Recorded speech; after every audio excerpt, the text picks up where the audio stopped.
Hey there, fellowship. Welcome to this week's episode. Before we get going, have you heard about Anchor by Spotify? Well, if you have an idea for a podcast and an audience that you think will listen, Anchor by Spotify is the right choice. You can record, you can edit, and you can distribute your podcast to all the major platforms all on your phone or your computer. Everything you need in one place. The Anchor app or anchor.fm. So go to those places right now. Record your voice. We want to hear it. And welcome to this episode of the Pretty Neat Podcast.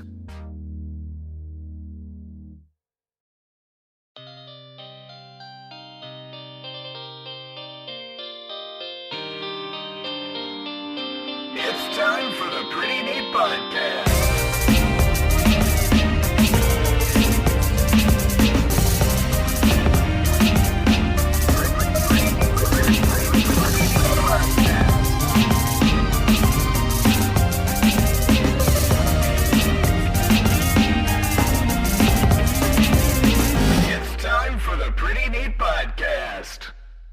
Hey, when did Hanukkah end? It ended on Christmas Day. Okay. All right. Do you like my sweater? I do. It says "That's How I Roll" and it has dreidels on it. Dreidels are fun, and you make them out of clay. Yes, as the song tells. Yep. How was your Christmas, sir? It was good. Yeah? Yep, good Christmas. Good Christmas. You are the what's the phrase? You're like the designated parent of the hosting trio in the Pretty Neat Podcast. Yeah. What is it like having kids at Christmas time? It's pretty fun. It is. Yeah, and in fact, the one of the highlights for me, well, actually two. So my 3-year-old niece is very into dressing like Disney princesses. She was Ariel for Christmas, and we got her, I believe, an Aurora dress, and she loudly exclaimed to everybody that she loves it, Lubs, which was pretty cool. And then my nephew, who is 4, has gotten into the Avengers, and I said we can go to the Avengers campus at Disneyland, and he said, "Will the Hulk be there?" And I said, "Maybe." And he said, "Will he smash us?" And I said, "Only if you're in Hydra." And he goes, "I'm not going." All right, dude. His knowledge of the canon is as you would expect a 4-year-old's to be, but and at least he acknowledges that he feels that he might be in Hydra. Well, he can't be sure that he's not in Hydra. So, Speaking of future Slytherins, hi Ryan. Hey, what is up? What is up? I got the look of a Slytherin, but the heart of a Gryffindor. Thank you very much. We all know you'd be in Ravenclaw. You could be in Ravenclaw. It's my secondary house, but I was sorted into Gryffindor. However, really? Yeah. Yeah, you're definitely a Ravenclaw. There's no. So it's funny you say that. So I was talking to another teacher just before Christmas break, and I was like, "What house do you think you'd be in?" And she goes, "Well, obviously Hufflepuff," which is true for her, but I'd like to be in Gryffindor. I was like, "Yeah." And she goes, "You'd be in Slytherin for sure." And I was like, "What? Actually, no." And what's that supposed to mean? So wait, hold on. Time out. No, I'm not. And then what do you mean by that? We need to have a serious discussion. Yeah, let's get into this. You want to talk about what are my personal motivations, Miss Hufflepuff? Yeah, seriously. She obviously doesn't know about the sanctum of truth. Exactly. So 3-year-old nephew was good. Daughter, great. Rain down the presents. She wasn't sick anymore, I hope. Nope. All good. Yeah. That's good. The year's ending all right. That's good. Right. How about you? Yo.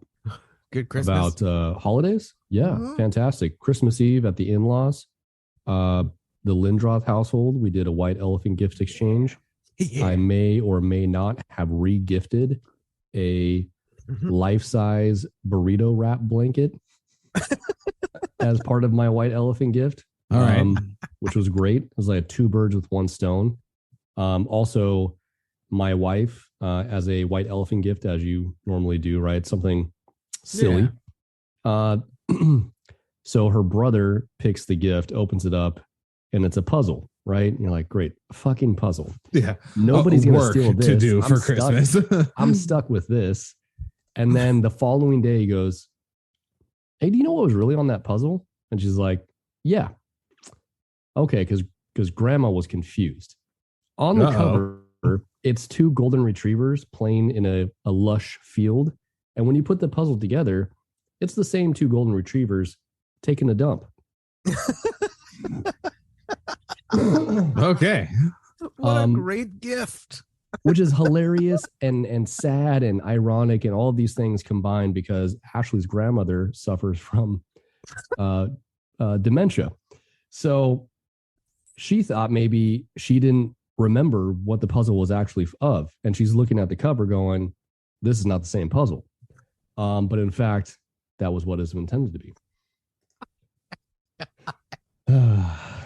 Fun. There you have it. That's amazing. What an amazing end of the year. Yes, you're welcome. You're welcome. I brought over a 12-pack of IPA, and I think they were all gone by the time we left, which was, I guess, a success. Yes. May or may not have had some of those shared. My wife's uncle is one of the uncles that like he doesn't really bring his own beer. He just takes everybody else's. You know those types? I do. Yeah. I was like, yeah, that's fine. You know, you drove all the way here from Arizona. Please have some of this beer. Anyway, it was great. Good times. Great oldies. I need the most important question answered, which is when do we get to try Delzite Reserve whiskey?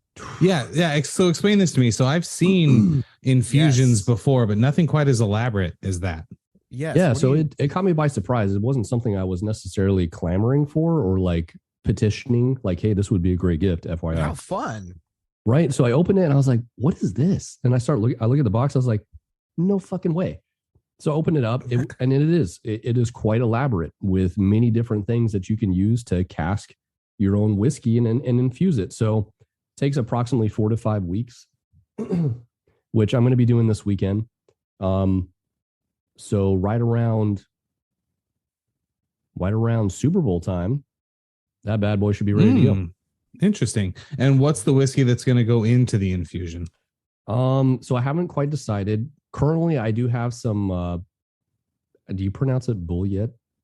Bourbon, Bullet, that I may use, but it's not the standard bourbon. It's the rye. So I may go with something else. Trying to see, you got to have a good base to build off. So trying to figure out what that's going to be. Okay. What do you do with it? Like you literally drink it. You take existing whiskey and just infuse. Yeah, I don't have you don't actually distill your own. I'm not distilling. It's not like a brew no. your own beer shit. No, it's essentially taking a finished product and then infusing it with whatever you want to kind of change the flavor profile. This is very popular in the like spice shop world where they'll sell you a mason jar filled with stuff that you put about 12 ounces of spirit in. And then it's like a not pre-made cocktail because you have to, but it's like a take on a DIY cocktail type of thing. I would want to do like an apple whiskey, like a Granny Smith apple whiskey to get the real tartness. No? What do you think? I am not a fan of apple flavor in anything. So definitely don't do that. I don't even eat apples for that reason. So Granny Smith, kiss my ass. Yeah. Fuck you, Granny Smith. Your stupid pies. Nice. Aaron, this is an ignorant question. Do you celebrate Thanksgiving or Christmas? Thanksgiving. Yeah. We do both. Okay. We do a little of everything. All right. How was it? It was very relaxed. It was very laid back. Just chilled out, really. It was kind of just a day off. Okay. I got really drunk with my aunt on Christmas. Your aunt? Nice. Is your aunt notorious for hitting it hard? Well, so someone was passing out shots of Fireball. So at my mom's house, like we do Christmas morning here, and then my mom hosts her sort of holiday festivities later in the afternoon that my whole family goes to. So it started out kind of quiet. And then about 2 hours in, I noticed someone was handing me what was probably my second or third shot of Fireball. And here's the thing. I really want to hate Fireball, but I don't. And so I'm like, all right. Whiskey? It is. It tastes like one of those Red Hot candies. Yeah, it does. It really does. It smells like it too. I'd prefer to have just the Jack Daniel's Tennessee Fire or whatever they call it. So at least I don't feel like a total girl, but whatever. That's what they had. And Fireball's fun to hold the pints though. Like the jar. You really feel like you have a drinking problem when you hold a glass of Fireball. So I'm choosing to drink this. My cousin, I guess, had apparently said something to my aunt about like how she always gets super drunk at holidays. And she's like, and my aunt's like, do you think I do? And I'm like, hey, does she live in your house and eat your food? You do whatever the fuck you want. And then the next thing I knew, the night was over. So yeah. That's the way that happens. Fireball. I've had memories There's of something Fireball. about Fireball, like one of the additives that's I mean, this is not going to be a shocker, but it's, toxic. And I'm not quite sure. It's not on the tip of my tongue. But there's something that sticks in my head about Fireball. Fireball whiskey. Pumpkin cinnamon pie? whiskey. Wow. Cinnamon flavoring and sweeteners. Mm-hmm. Can Fireball whiskey kill you? Well, I mean, yes. Yeah, any whiskey can kill you. Yeah. It's got propylene glycol. Nice. That sounds good. Yeah. Will it kill an infection and make me dizzy? Because that's the goal. It says cases of propylene glycol poisoning are usually related to either inappropriate intravenous administration or accidental ingestion of large quantities by children. 2-propylene glycol is also one of the ingredients used in Fireball whiskey. So, yeah. Do you know how bad of a problem you have if you're injecting Fireball? Like at that point, the propylene glycol is not what you should be mostly concerned about.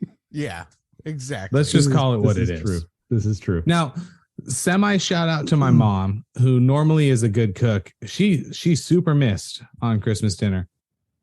Which is, I could count on one hand the amount of times in my life she's messed up a major meal like that for any event. And she went with pork loin that was just, at one point she looks at me and she's like, the pork is too dry. And I'm like, no, it's probably not. And so I take a slice of it and I'm like, oh, I can't swallow it. So it's way too dry. And she's like, how do I fix it? And I'm like something of what could only be described as an aggressively amateur chef. And I'm like, well, do like a red wine balsamic brown sugar reduction that we can drizzle on top of it. So it helped a little bit, but it was, I was gonna say you could do an intravenous Fireball injection. You could. How do I fix it? I'm gonna tell you what you need to do, Mom. You throw it in the trash. Do you have any hypodermic needles handy? That is one thing about dinner. The Christmas that was great was dinner. I did a tri-tip that turned out really, really well. Wonderful. Just a good Trader Joe's, man. Just the pre-made Santa Margarita tri-tip. Did some mashed taters, green beans, good stuff. It was pretty classic. We had the potatoes of the au gratin variety. So did we actually. Fantastic. Yeah, that's a usual staple. We actually did that a couple weeks ago just because we felt like it. Are you Christmas? Who did you get permission from to do that? to ditch the au gratin. No, to make it. The half Jewish side. Oh. Is there like a Discord channel you guys are on? Or my aunt, speaking of, same aunt makes latkes every year. Yeah. Were they good? Did you have some? Yeah, of course. I made some latkes this year. I haven't made latkes in like 10 years probably. And I mean, they're super, super easy to make. Yeah. Like anybody can make latkes. It's the equivalent of making fries. But turned out really good. The onions were nice and grilled up. I did some garlic, and I don't like mushrooms in my latkes, so I ditched the mushrooms. But yeah, pretty much shredded potato, shredded onion, some minced garlic in there, pepper, salt. Do you go sour cream? I like sour cream and applesauce. I like to have both on the side for dipping. It's great. No, It's not. Yeah, it is. You don't do applesauce with your pork chops? I don't do apple anything. I makes me just think of the Brady explained Bunch. this. Okay, I should have learned this. Yes, Yeah. you're right. Apple Right. nothing. Apple nothing. Apple sauce? No, thank you, Yeah. sir. Turned out good. I do like when Hanukkah crosses over with Christmas, though. Makes it feel quite unified. So it ending on Christmas was fitting. It was quite good. Yeah. All the holidays wrapped up at once, which was cool.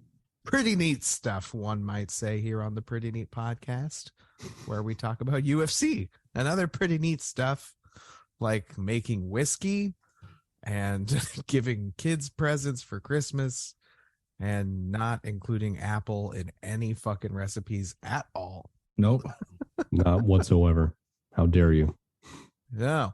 On this episode, we have a recap of 2022. That's going to include our picks for the top KOs of the year, subs of the year, fights of the year, and maybe fighter of the year, whatever comes up. You know, we've got our picks. We'll extrapolate and opine on it.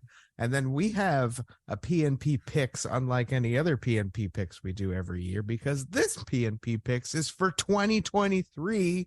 And not only is it fights that we want to see and think we will see, but who are the champions going to be on December 31st of 2023? We're going to make those picks. I have been thinking a lot about these picks. This has been nonstop ever since the horn rang on Cannoneer Strickland. This stuff is what I've been thinking about. Yep. That and all of the updates we can make for the 2023 year on the Pretty Neat podcast production wise. I think I'll spice some things up with maybe some new intros, new transitions.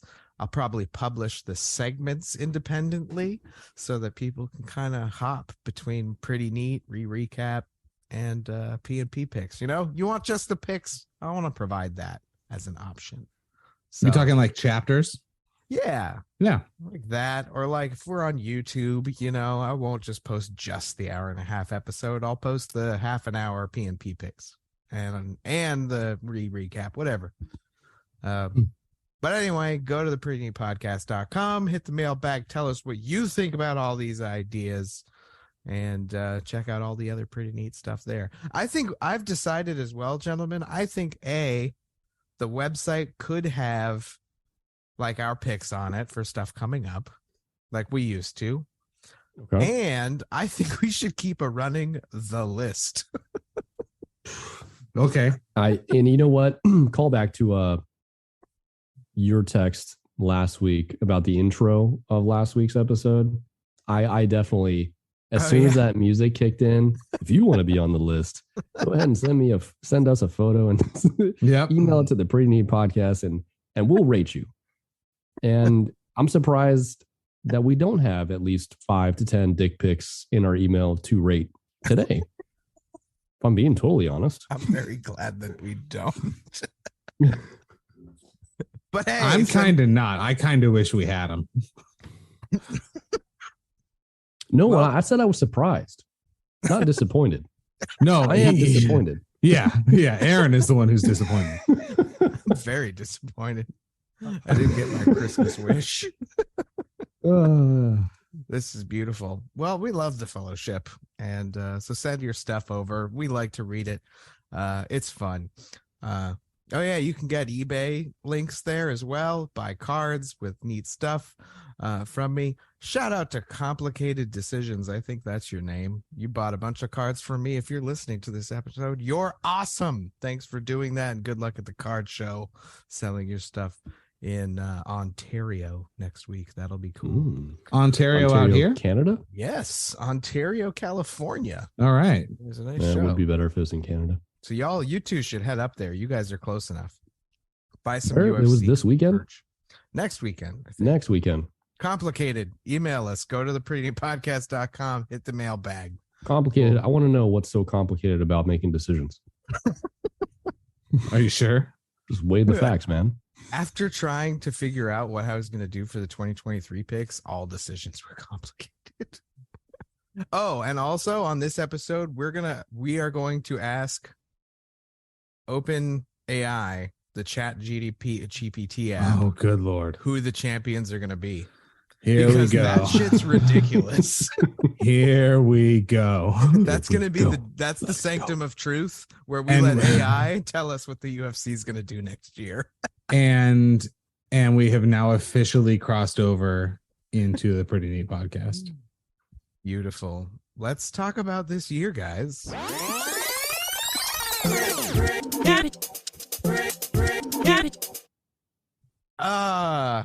I think we should just go with title fights of this year because it was great. We'll get into some of the other events if you want. But you guys, us three, the Pretty Neat podcast was in attendance for the first two title fights of 2022 at UFC 270. What, in April? That was really That was in January. January. Fuck. Sorry. It did feel like April. Been time traveling recently. Yeah. Man, Davison Figueiredo, Brandon Moreno, that was a fucking war. I remember the crowd was very heavily backing Moreno when that decision was read. Yeah, it was a pro assassin baby. Yeah. So crowd. Yeah. Close. Francis Ngannou, Cyril Gane. Man. Amazing. It was unexpected. I think it was amazingly unexpected. Yes. Unfortunately, neither of those. Are we trying to pick the title fight of the year? Why not? Okay. I'm for it. No, that's fine. I just want to make sure I understood what we were doing. That was an interesting fight, but for all the reasons no one thought, because we saw 2 rounds of Francis being like, well, I certainly cannot strike with this guy. So what if I just use my 300 pounds and hold him on the ground? Yeah. And it does make me wonder if that would have been judged a draw or something with the new focus on damage being done. Ooh, that's an excellent point, because he really didn't utilize, to your point, his massive size to deliver damage. Which makes me wonder, what do the striking numbers on that fight say? Let's see. Yeah. Okay. So Francis landed 71 of 139 total. Cyril Gane was 79 of 107. That's quite a bit better. Significant strikes. Francis 43 of 104. Cyril Gane 63 of 91. Cyril Gane with a 15 over 32 versus 9 over 56 headshots. Francis actually landed one more to the body, but had to throw 4 more. Cyril Gane annihilated Francis's legs, 28 to 13, 28 out of 30 for Cyril. It was just the takedowns. Cyril had 3 sub attempts. Man, looking back, I don't know about that decision, you guys. I think that's one where you definitely 829 of ground control time. I just feel like if that's judged today, I don't see how. You're right. Yeah, you look at round 2, 3, 4, and 5, and like Ngannou had all 3 of those rounds on total strike. Well, maybe not 4. Ah, shit. Maybe. Jesus. Show me 4 again. Show me 4. Shit. Wrong one. Yeah. Duh. Thank you, website. Round 4. One more time. Ooh. Like just barely 2. Look at the significant strikes, though. 16 to 7 in round 4. And so if you can say Cyril won the first 2, how does Cyril not win that fight? I don't know. Hey, that was a day. And Francis has not fought since. For as much as I love Cyril Gane, how have I never looked at those numbers before? I guess because you just commit to control time, which Francis dominated. But he did. Oh, yeah. After seeing the way a couple of fights have gone the other way now, hard not to wonder. Very, very. That was the first 2 fights. Feel pretty good about those. Next, we were treated at UFC 271 for Israel Adesanya versus Robert Whittaker. This was the trilogy fight, was it not? Or was this the rematch? I don't think they fought 3 times. Okay, yeah. Then this is the rematch. Decision. That's right. Israel knocked him out in the first one. Do you guys like Topo Chico?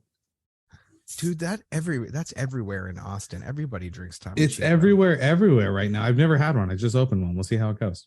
Oh my gosh. When I moved here, everybody fucking drank Topo Chico and I didn't understand it. It's just water with bubbles in it. I love water with bubbles on it. Then you'll like it. Although All right. I like Liquid Death more. Speaking of, I got a lot of awesome Christmas presents, but for my stocking, my wife put a case of Liquid Death. Because one of my favorite things to do, especially if I've had like a hard workout, is go sit in our hot tub with a can of Liquid Death. That's awesome. How do you put a case in a stocking? She wrapped up the box and put the stocking on top of it. Nice. All right. So to answer your question, you don't, but it was part of the stuff that was in my stocking, which included a soap I like. What else was in there? There was something else cool in there that I now can't remember. We did not fill our stockings, but I will say that we have legit Harry Potter house stockings. That's pretty cool. Yeah. Only Slytherin and Gryffindor though. We had to put Fleur into Slytherin, Yeah. even though it's not canon. Yeah. Well, your wife is definitely Slytherin. Oh yeah. It's not out of the 100%. question to say Floor would have been in Slytherin though. She definitely could have been. Except the Because way because she's a Vila. Yeah. except at the Violets know what they end where are. she's like, I don't care what he looks like. I don't know. Yeah. It's close. She might No, be. she a Hufflepuff. married a guy who ends up being a werewolf. Did she marry Bill or Charlie? Charlie. Bill. Bill. Yeah. Bill. Charlie's in Romania with his dragons. Yes. Yeah. Welcome to the Pretty Neat Podcast. Speaking of, at Target a couple days before Christmas, I was in line behind two guys who I thought for sure were Fred and George. I almost took a picture of them and sent them to you guys, but then I thought, well, I'm 36. I can't do that. So, so I'm not gonna. Like, Fred? He's not Fred. I am. Is it you guys? Which one of you is dead? Yeah. Show me your ear. Yeah. I like it. The sidetracking we Fantastic. do. Also, Topo Chico. Not bad. Yeah. It's not terrible. Apparently, this with a little tequila blanco is called a ranch water, Yep. Yeah, you can order ranch water pretty much anywhere in Austin. and like a twist of lime. I don't know. Yeah. That's making me thirsty. I want to I'll figure it out. Figure it out.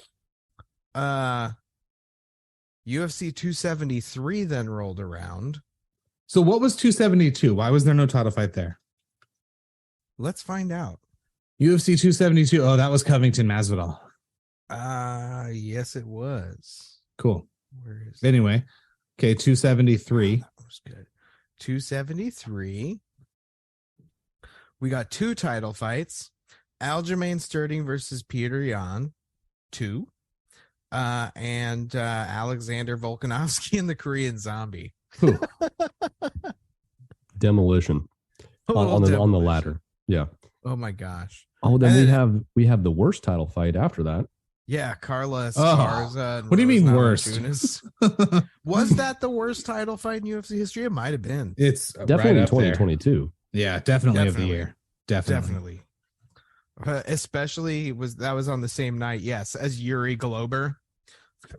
Dude, that might be the no. Yuri Glover was the next one. That was the same night that Charles Oliveira You're right. eviscerated Justin Gaethje. You're absolutely right. That was 274. That was Gaethje Oliveira. That was a which club and wow. sub right there. Yeah. Club and sub. And It there's was. Justin Gaethje talking about, he's like, I couldn't believe how hard Charlie Olives hit. He said he was the hardest And punch. then we'll get to it, but just in a few short cards, how that narrative is flipped. Yeah, right. Then you had 275. Valentina Shevchenko tested against Talia Santos, but apparently she was not feeling well. So maybe that was just I don't want to hear that shit. Like I also don't want to hear it. If I don't you're wanna in the hear that cage, shit. you're in the cage. yeah. Yep. Good call. You signed the paper. Yes, you did. And you took the money. Yuri Prohaska defeated Glover Teixeira. Let me back up, Aaron. I'm sorry. I agree with Yeah. the Valentina decision. Close, but I agree with the Valentina decision. I also agree with the Valentina decision. And I'm excited to see what Aaron Blanchfield does against Talia Santos because they're going to fight in March. Yep. Mm-hmm. Yeah. I don't think Aaron Blanchfield's going to be out of the title conversation in 2023, or at least contender conversation. It's not crazy. Maybe not fighting for the title, but like She could make a case for she could a be top challenger in contender. 2024. Yeah. Because she's so young still, like we were talking about last week. I'm stoked on the prospect of what Tatiana Suarez can do. Oh my God. I think she could beat Valentina. You talk about Tatiana Suarez the way I talked about, and I'm not even making fun of you. I talked about Gervonta Davis the same way. And I remember for when he fought on the undercard, nobody remembers of Floyd Connor. And he missed weight by like 8 pounds or something crazy, maybe not quite that much. And he very, very close to a behind the head shot. And people were like, this guy? And I'm like, no, you got to go watch his other fights, I promise. And obviously he's looked awesome since then. So in dominating people with vicious ground and pound, and you find out that she had a fucked up neck. Well, and a couple real names on there too. Carla Esparza was literally just the champion. Yeah. Yep. Yeah. And beat her she beat the shit out of her. Yep. And and Carla Esparza, she hasn't fought Tatiana Suarez 2019. 3 years almost. 2 fights in San Jacinto, California. Shout out San Jacinto, California. Definitely. Oh, my wife and I were at when she beat up Carla Esparza. Yeah, we were there. That was in Dallas. See, I distinctly remember watching that card on TV, and that was the Woodley Till card. I do not, and I do not remember Tatiana Suarez. So I'm looking forward to the Tatiana Suarez experience. Yep. Yeah. I mean, she's a lot like, she is kind of Juliana Pena in a way, except no losses. Okay. And like kind of really backs up everything she's said so far. She's really great, but she's got that wrestling pedigree. She was on the Olympic team before she got diagnosed with cancer. Yeah. That's how she found out she had cancer, like doing a routine physical. Tatiana Suarez? Mm-hmm. Yeah. Wow. She's going to be a story if she can make it up. Is she strawweight or flyweight? Strawweight? No, she's in Valentina's division. Oh, yeah. Yeah. Okay. Yeah. I like it. Wait, but Zhang Wei Li just beat Carla. No. I think Carla went down, right? Did Carla go down? Yeah, that makes sense. Or was Tatiana fighting at 115? She looks too big to be 115. She can't be 115. Yeah, she looks too big. Definitely. Interesting. Anyway, yeah, I'm definitely excited for her to come back. Then we had UFC 276.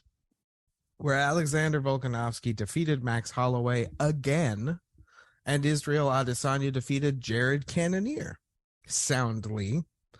Not too exciting in either match, but just two professionals doing what professionals fucking do. Volk was like convincing. Like he's not Max Holloway has no shot ever again to beat him. And Israel and Jared was, I don't want to say lackluster, but there were no fireworks. There's always the threat. Yeah. And that is exciting in the moment, but then you're not going to rewatch that fight, I don't think. No. I did rewatch Kai Kara France Brandon Moreno. I like how it says TKO, body kick, and punches. Yeah. Because I think they include whatever strike put you to the ground in like the TKO. Well, they should. That makes sense. Agreed. I still think Kai Kara France could do a lot in flyweight and be threatening up there the whole time. But Brandon Moreno, man, I love Brandon Moreno. Assassin baby. Yeah. And Amanda Nunes got her belt back from Juliana Pena. So it's unfortunately been lost in the shuffle of kind of crazy, literally 1, 2, 3, 4. I'm not going to count Jan Magomed. So like literally 4 crazy title fights have happened since then. But there's a 50-44 and a 50-43 on those decisions. And she knocked her down like 97 times. That was fucking wild. Yeah, that was domination. Total domination. The next card, the next title fight was also total domination for 4 rounds and 4 minutes of the 5th round by Kamaru Usman over Leon Rocky Edwards. But Leon, man, he found the kick, man. He found it. That's got to be on the list. Yeah, that It's got to be on the list for KO of the year. I have a take coming up on that, as a matter of fact. When we Okay. get Let's to KOs of the year. give the take. Oh well, we're gonna do KOs No, of the no, year no. after Let's these. Yeah, it's related to KO of the year. Yeah. Oh geez, and then 2 cards later, what was UFC 279 then? That was the Nate Diaz one that we will not talk about. Yeah. Fair enough. Where nothing weird happened at all, and none of that was planned whatsoever. Yes, just like the virus of unknown origin. That's right. Then we had UFC 280 though.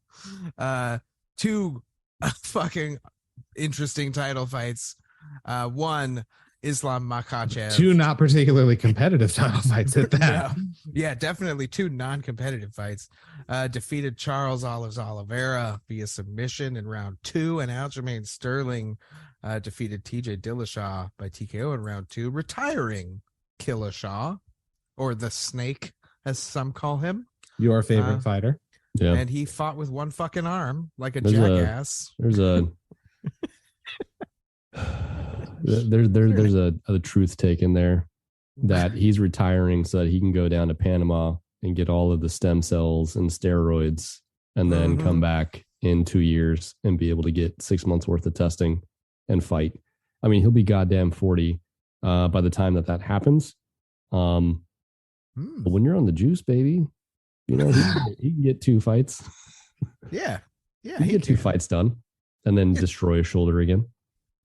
100%. And then just retire. Then we had UFC 281. Zhang Weili defeated Carla Esparza, as to be expected, quite handily.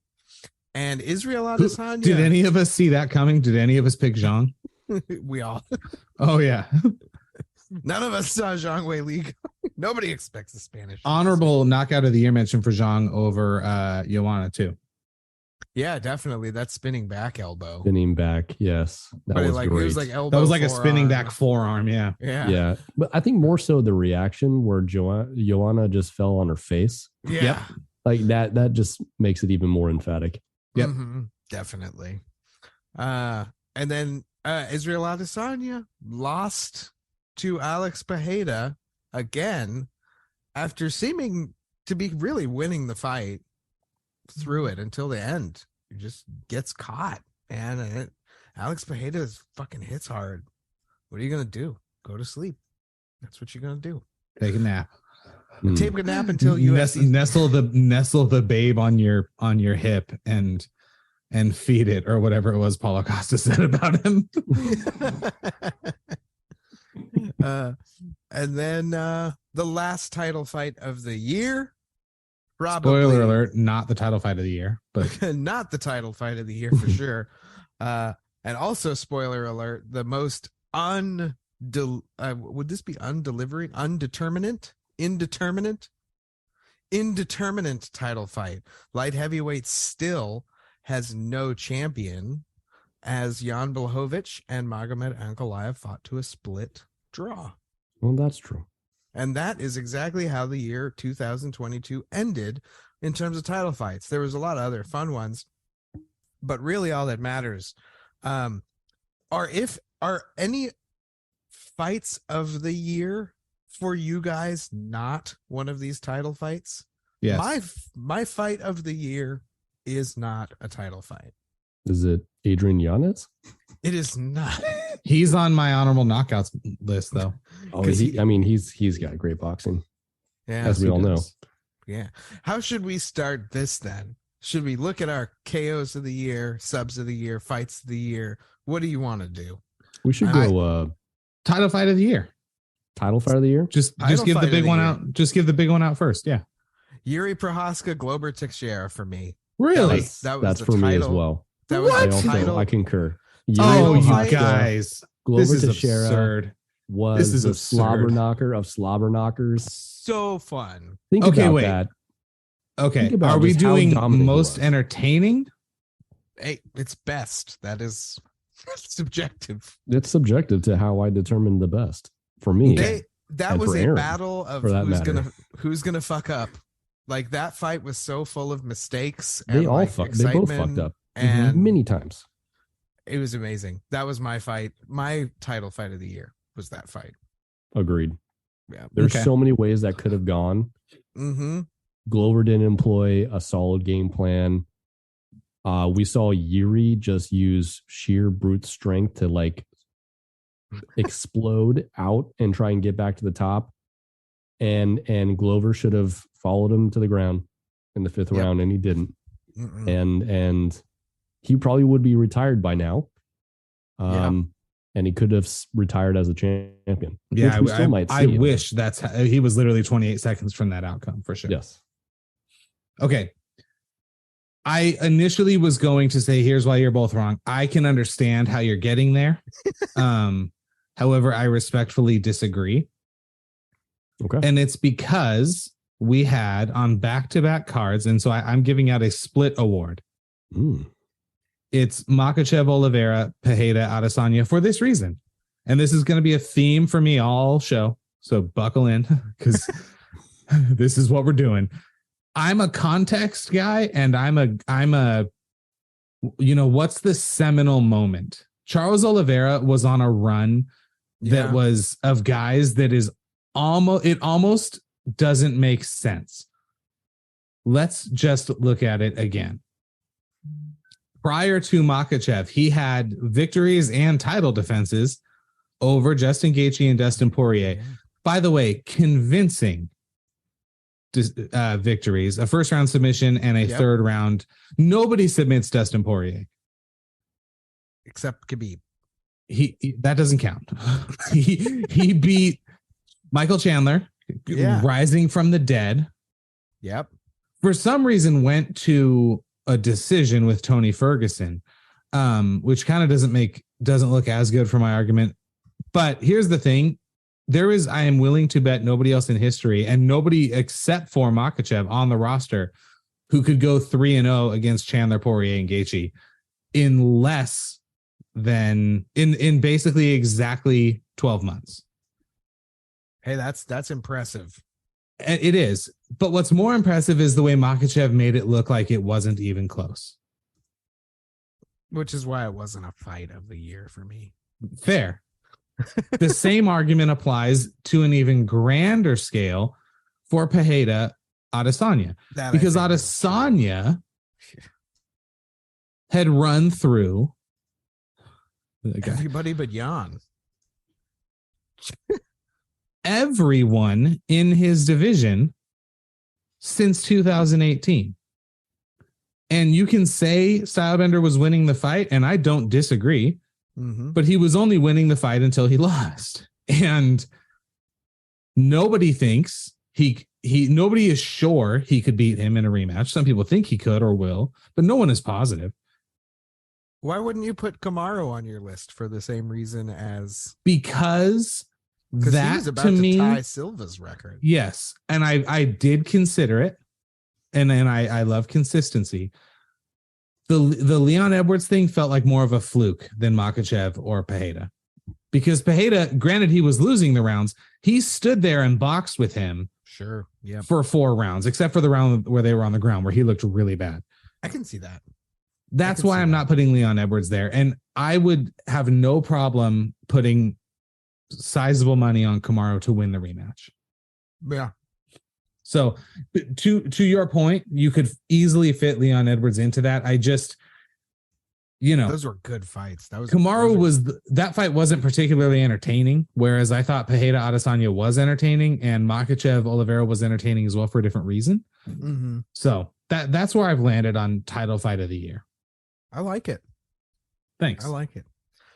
What's your non-title fight of the year, Ryan? Non-title fight? Yeah. If you have one. Mine, I'll kick it off if you want, but if you got it. I just got hit with the spirit. Michael Chandler, Dustin Poirier, non-title fight of the year. Aaron, are we on the same wavelength? That was a good fight. It's not mine. Okay. I was considering it. Mine is Khamzat Gilbert Burns. Another good one. That's a good one. War. We saw Khamzat tested. That was exciting. That was mine. That was back and forth. What was that? That's I don't my know. that's the 110-pound German Shepherd cat that I have, who now wants to leave this room. Hang on one second. Is that your dog? Is that a cat? What is that? Do you own a chupacabra? I am so interested in whatever that animal is.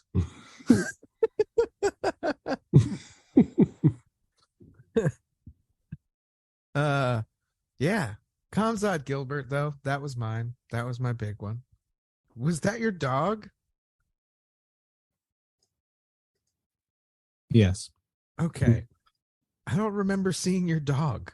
When you were at my house? No, she was in the room. She's just terrible. That's why you don't remember her. Actually, I do remember that. I remember you telling me that she was an awful dog. And then, like, guess what, guys? I am not a dog person. Nope, that's not true. I'm not a pet person. That I know about. Although I would like to have a cat that I turned feral that lives in the general area of my house. Not a bad idea. You want to undomesticate a cat? I mean, not that cats are that domesticated. I would like to get a kitten and raise it to be a tiny mountain lion. Okay. I like that. Teach Yeah, it to I'm good with that. myself. I like it. Anyway, where did you guys land on fight of the night while I was dealing with that? Well, I was just saying, I was on Kamzat Gilbert is mine. Yep. I like That's the a good one. Chandler Poirier. That one's good. What about Yep. you, Dom? Hamzat Gilbert is up there. I think Yuri Glover is up there. Yeah. Definitely Dustin Poirier, Michael Chandler is up there. You know what? I'm cherry picking because I'm looking at a list that I've been, like I said, I've done some studying. Yeah. Stephen Thompson, Kevin Holland was fun just because it was cool to see good Stephen Thompson. Yeah. Just looking at the fight of the nights this year, Calvin Kattar versus Giga Chikadze. Yeah. Well, that was revelatory for Giga, or Yeah, more it so for was. Calvin on, But also- what level he was. Matt Frivola and Gennaro Valdez at 270 was a really fun one. I think Cyril Gane Tai Tuivasa. Man, I watched a bunch of Cyril Gane highlights the other day without my pants on. And you guys, There you go. spoiler of fucking alert for my heavyweight title holder for next year. The man is a straight up killer. He is, his leading right jab is so nuts. Anyway, we'll talk more about him later. You aren't wrong. He's crazy. Shit. There was another one. Brandon Royval, Matt Schnell, where That was a good Schnell one. had the crazy comeback. No, wait, Brandon Royval won that, didn't he? Yeah, Matt Schnell, the Yeah. previous fight, he had the amazing comeback. Yes. Shit. God. Calvin Kattar, Josh Emmett was good, and now Josh Emmett's got the title shot. Gamrot Sarukian was good. Yes. That was a grappling bonanza. Yep. Matt Schnell, Mujiraji. Yeah, that was Sumer Maji. so many good ones. There were a lot of really great fights. Yeah. How about submission of the year? I have a top 3 myself. You got a top 3? I have a top 3. You go. It was Schnell versus Mujir Su. How do you ever say his name? I'm never gonna do it because of the amazing comeback. I thought that was incredible. Jessica Andrade versus Lemos, That's standing triangle. Yes. God, that's on my list. And I think my top sub of the year might be Ilia Topuria versus Bryce Mitchell because of the situation, the context around subbing Bryce and taking the spot in the division and taking no shit from everybody. And yeah, man, he subbed the sub master. Like, I just think that's incredible. It's the same kind of feeling I got when Islam subbed Olives. Like, that was in my list of subs of the year as well. That's my sub of the year for sure. So yeah, hey, take it over then, because that was an awesome sub. I mean, it's just one of those things where you don't, it's not that you don't expect it, but it was kind of like a face-to-face arm triangle from Mount, which is the type of thing. And forgive me, I could be way off on this, as I am with most things I say. But that's the type of thing you might see like a brown belt do to a guy who's 2 weeks in at a jiu-jitsu gym anywhere in this country. And so to have that happen to Charles Oliveira the way it did, is it reminds me of the Alexei Oleinik. He does that choke a lot. Mm-hmm. Where he does the anaconda choke, or he does he does a lot of anaconda chokes. Yeah. Well, Islam Oliveira, that was like an arm triangle. Right? Scroll down there, and I'm pretty sure it's coded as an arm triangle choke. Yeah. Yes. Yeah. Excuse me. But you see leg triangles, not arm triangles. Paul Craig, speaking of, had a pretty good one. That was a triangle. That one that was on my list. And I think I only have two because I love Paul Craig. Was Jalen Turner, Brad Waddell the other one? No. It was, it was the Jessica Andrade, the standing that's right. arm triangle. Where, I mean, she did the thing where you see like really strong dudes who don't have a lot of technical prowess, even though she definitely has the technical prowess. She gooned Amanda Lemos. Yep. She just straight up gooned her. Yep. Look at that picture I just found. There you go. That was the first UFC arm triangle submission win. Yep. That's crazy. And Makhachev did that to Oliveira in a fucking title fight. To take nothing away from Andrade, still impressive. Jessica Andrade is one of those ones where it's like, why hasn't this popped for her? Why hasn't she held that belt at any point? She did. She did. Rose Namajunas. Dropped slammed her on her head and then lost it immediately. That's right. Fight. No, she defended it against Chikagian. Oh, yeah, that's right. That's right. I'm sorry. The problem is she's been going between weight classes. Yeah, she's down a weight class right now, right? Her flyweight. I think her last two fights were 115 and 125, so she wasn't making a consistent run. Yep, she's ranked 4th and 6th, respectively. Yeah. Oh man, I'm gonna save this picture. That's gonna be on our Instagram. No, it's flattering for Lemos for sure. Yeah, that was a great one. Ryan, you said you had two. That was one of them. Yeah, the Paul Craig. Paul Craig, just his ability to throw up triangles, and he just immediate locked in against Nikita Krylov. Yeah, it was great because Nikita Krylov, as we saw him in his last fight, that dude can fucking thump. And he was beating the shit out of Paul Craig too. Remember? Yes, he was. He just threw it up, right? Yep. Oh, guess what? And he's Scottish. What's not to love? He's the Bear Jew. Scots. Happy Hanukkah, Bear Jew. Hell yeah. Would that be a crazy dark horse for like light heavyweight title holder at the end of the year? That not because of the history with Jamal Hill, in my opinion. Well, yeah, but he did just lose his goddamn elbow. Yeah, he did just lose though. He did just lose to Volkan Ozdemir, where Ozdemir followed him to the ground, but he was very smothering, and Paul Craig just couldn't do anything about it. And I was obviously that's deflating when you get beat by Volkan Ozdemir, who's let's face it, he was on a run, and then he fought Daniel Cormier and got demolished. And they were just never really the same. Yeah, I think Özdemir's on the list of fighters we might see retire from the UFC or leave the UFC next year. Like, I just think he could put a couple more wins together, but didn't he lose again? Didn't he beat Paul Craig and then Krylov? He lost to Krylov. He lost to Ankalaev. He lost to Yuri. He beat Rakic, beat Latifi. So yeah, he's been up and down. Lost to Dominic Reyes. Yeah, Dominic Reyes, he might leave the sport entirely. Yeah, he should. Well, speaking of Dominic Reyes, a guy who trains in this area, Jared Vandera. You guys see that I sent you? No. What did you send us? Dominic Reyes no longer. Did I send that to the wrong Rerecap. text thread? That would, out of context, be a funny thing. No, it's to you guys. Jared Vandera has departed the UFC and joined the regional circuit. Oh yeah, you did send that to us. Yeah. Hey, what are you gonna do? He's gonna learn. See what he happens. Come on the podcast. Tell us about your next fight, Jared. We want to know. Some would say we invited you on at one point in time. What am I doing? Jared Vandera. Have fun in the regional scene, bro. You don't get the whole thing.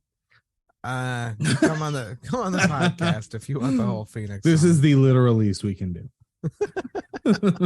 Exactly. KOs of the year, knockouts of the year. Another one that I have a top 3.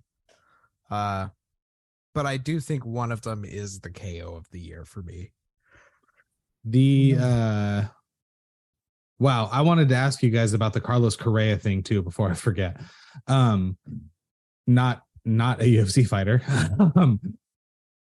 No, he's a baseball player. He is a baseball player. So you know what's going on with him, yeah? Yeah, he's failed the physical with 2 teams.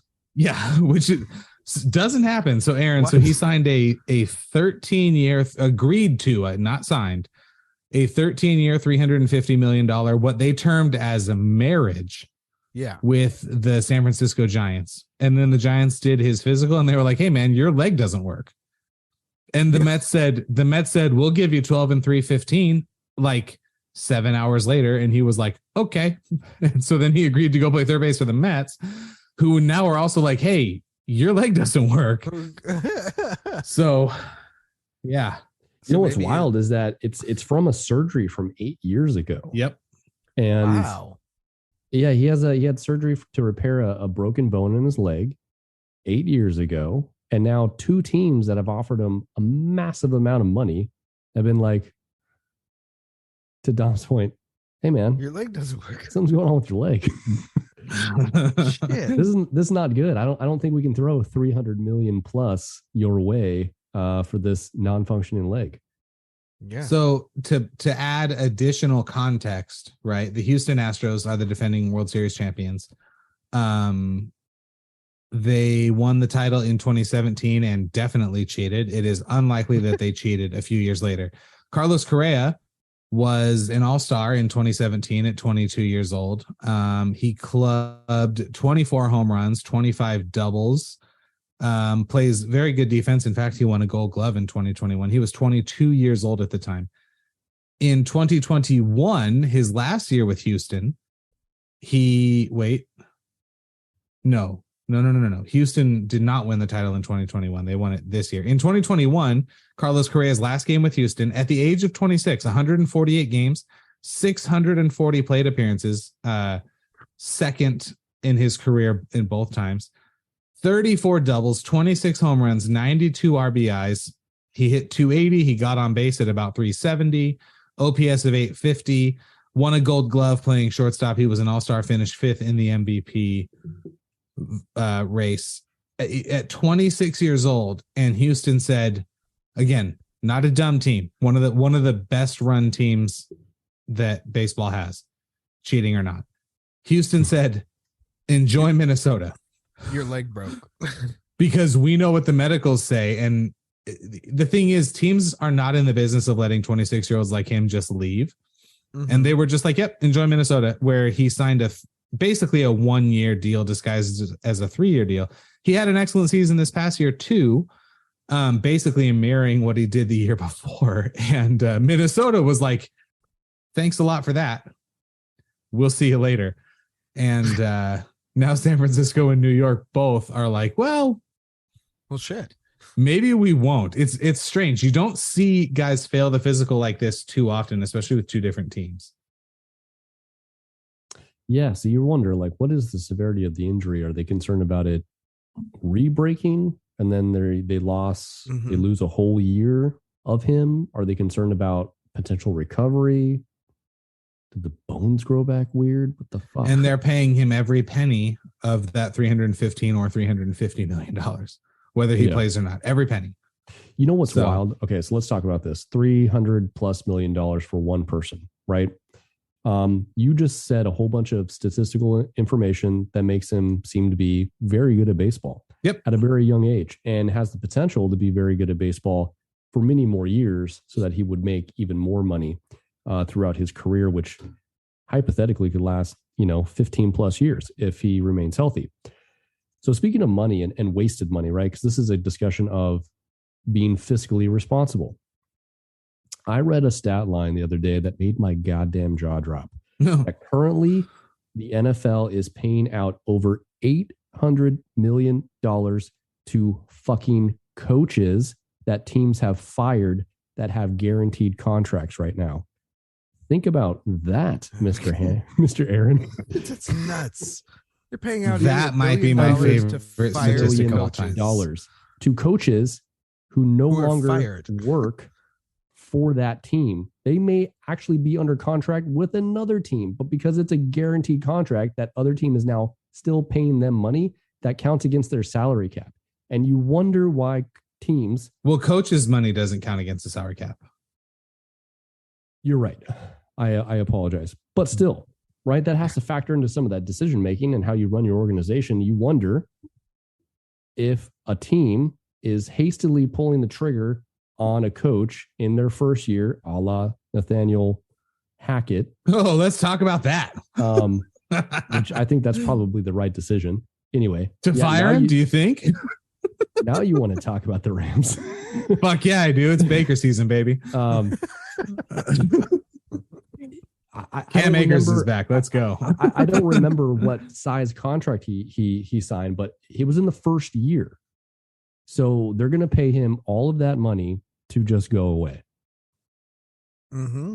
So typically the way that it works, Nathaniel Hackett, by the way, signed a... Why did adults tell us to not chase our dreams? Why were they don't be a football coach? Well, because it doesn't work out for most people. Nathaniel had a Hackett, 4-year deal. 4 years. It is pretty common for coaches' contracts not to be disclosed, like the amount of money. So he is going to be getting paid for the next 3 years, whether he works or not. Maybe that's the goal. To that point, if he was to get hired by another team, what would happen, if I'm not mistaken, the way it works in other sports?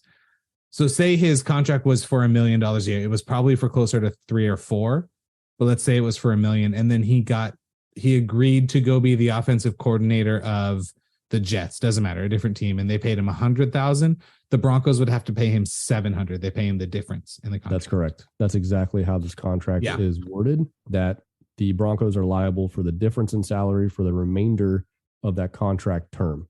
And they would pay the entire salary if he just stayed outside and did not get another NFL coaching gig. And so this gets even more interesting when you think about two things. Sean McVay is the Rams coach. And yes, I do want to talk about the Rams. It is reported that we talked about this, that Amazon offered him $100 million to do Thursday Night Football for them. And he said no.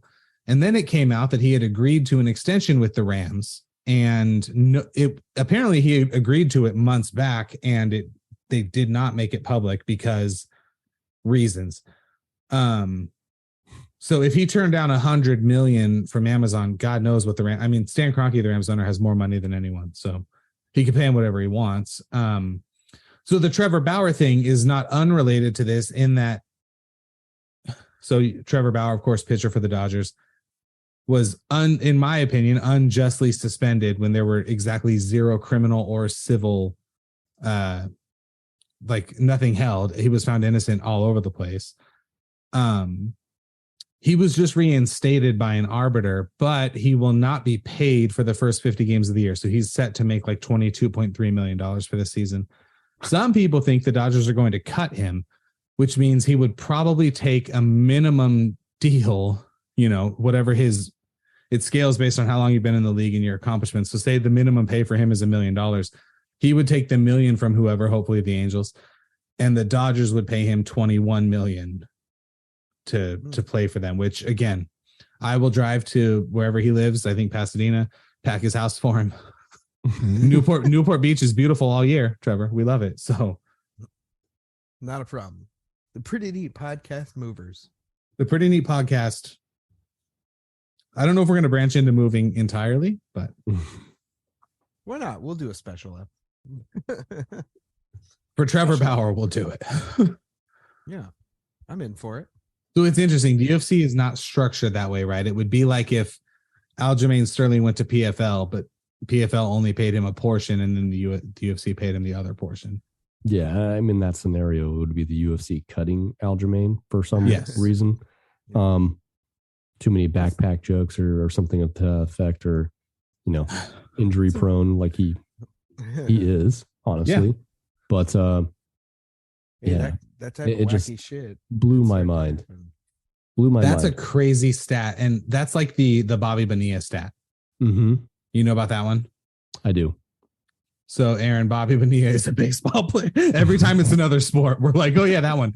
Anyway, so Aaron, here's how this one works. There are too many names. So Bobby Bonilla, but they call it Bobby Bonilla Day. Is it May 1st? What day of the year is it? It's I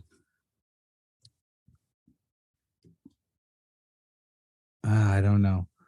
So every year, July 1st. July 1st. The Mets pay him $1.19 million every July 1st. He's 59 years old, and they've been doing that since 2011 and are going to continue to do it since 2035. In 2000, the Mets agreed to buy out the remaining $5.9 million on his contract.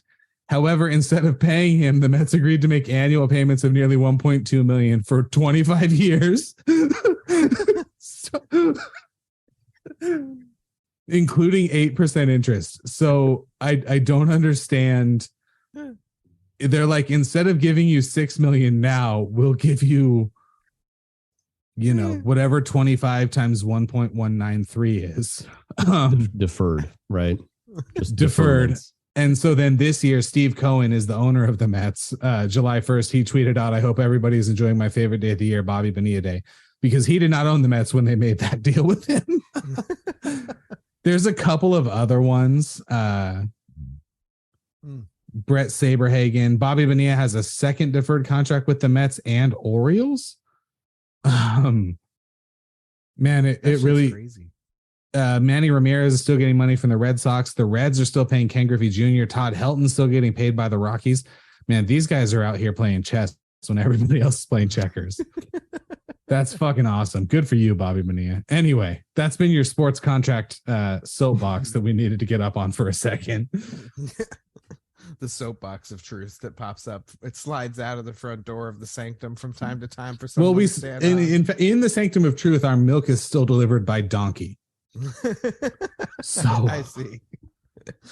I prefer the term burro. Ooh, a burro. I can't roll my R's. Bring the burro. Burro con leche. Por favor, ahora.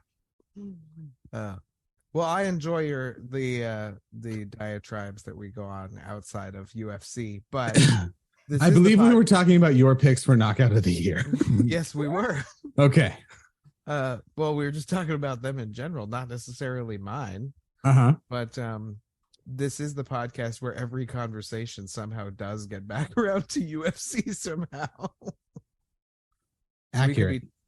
We could be talking about the host of The Biggest Loser when she was Phoenix on American Gladiators, and that would back to Gina Carano. This is one of the worst things. This is the lamest thing. But last week when you said she's a spokesperson for, and I said Decca and Anavar, yeah, I laughed when I was listening to it in the car. So I laughed on re-listen. Yeah, so that was really funny.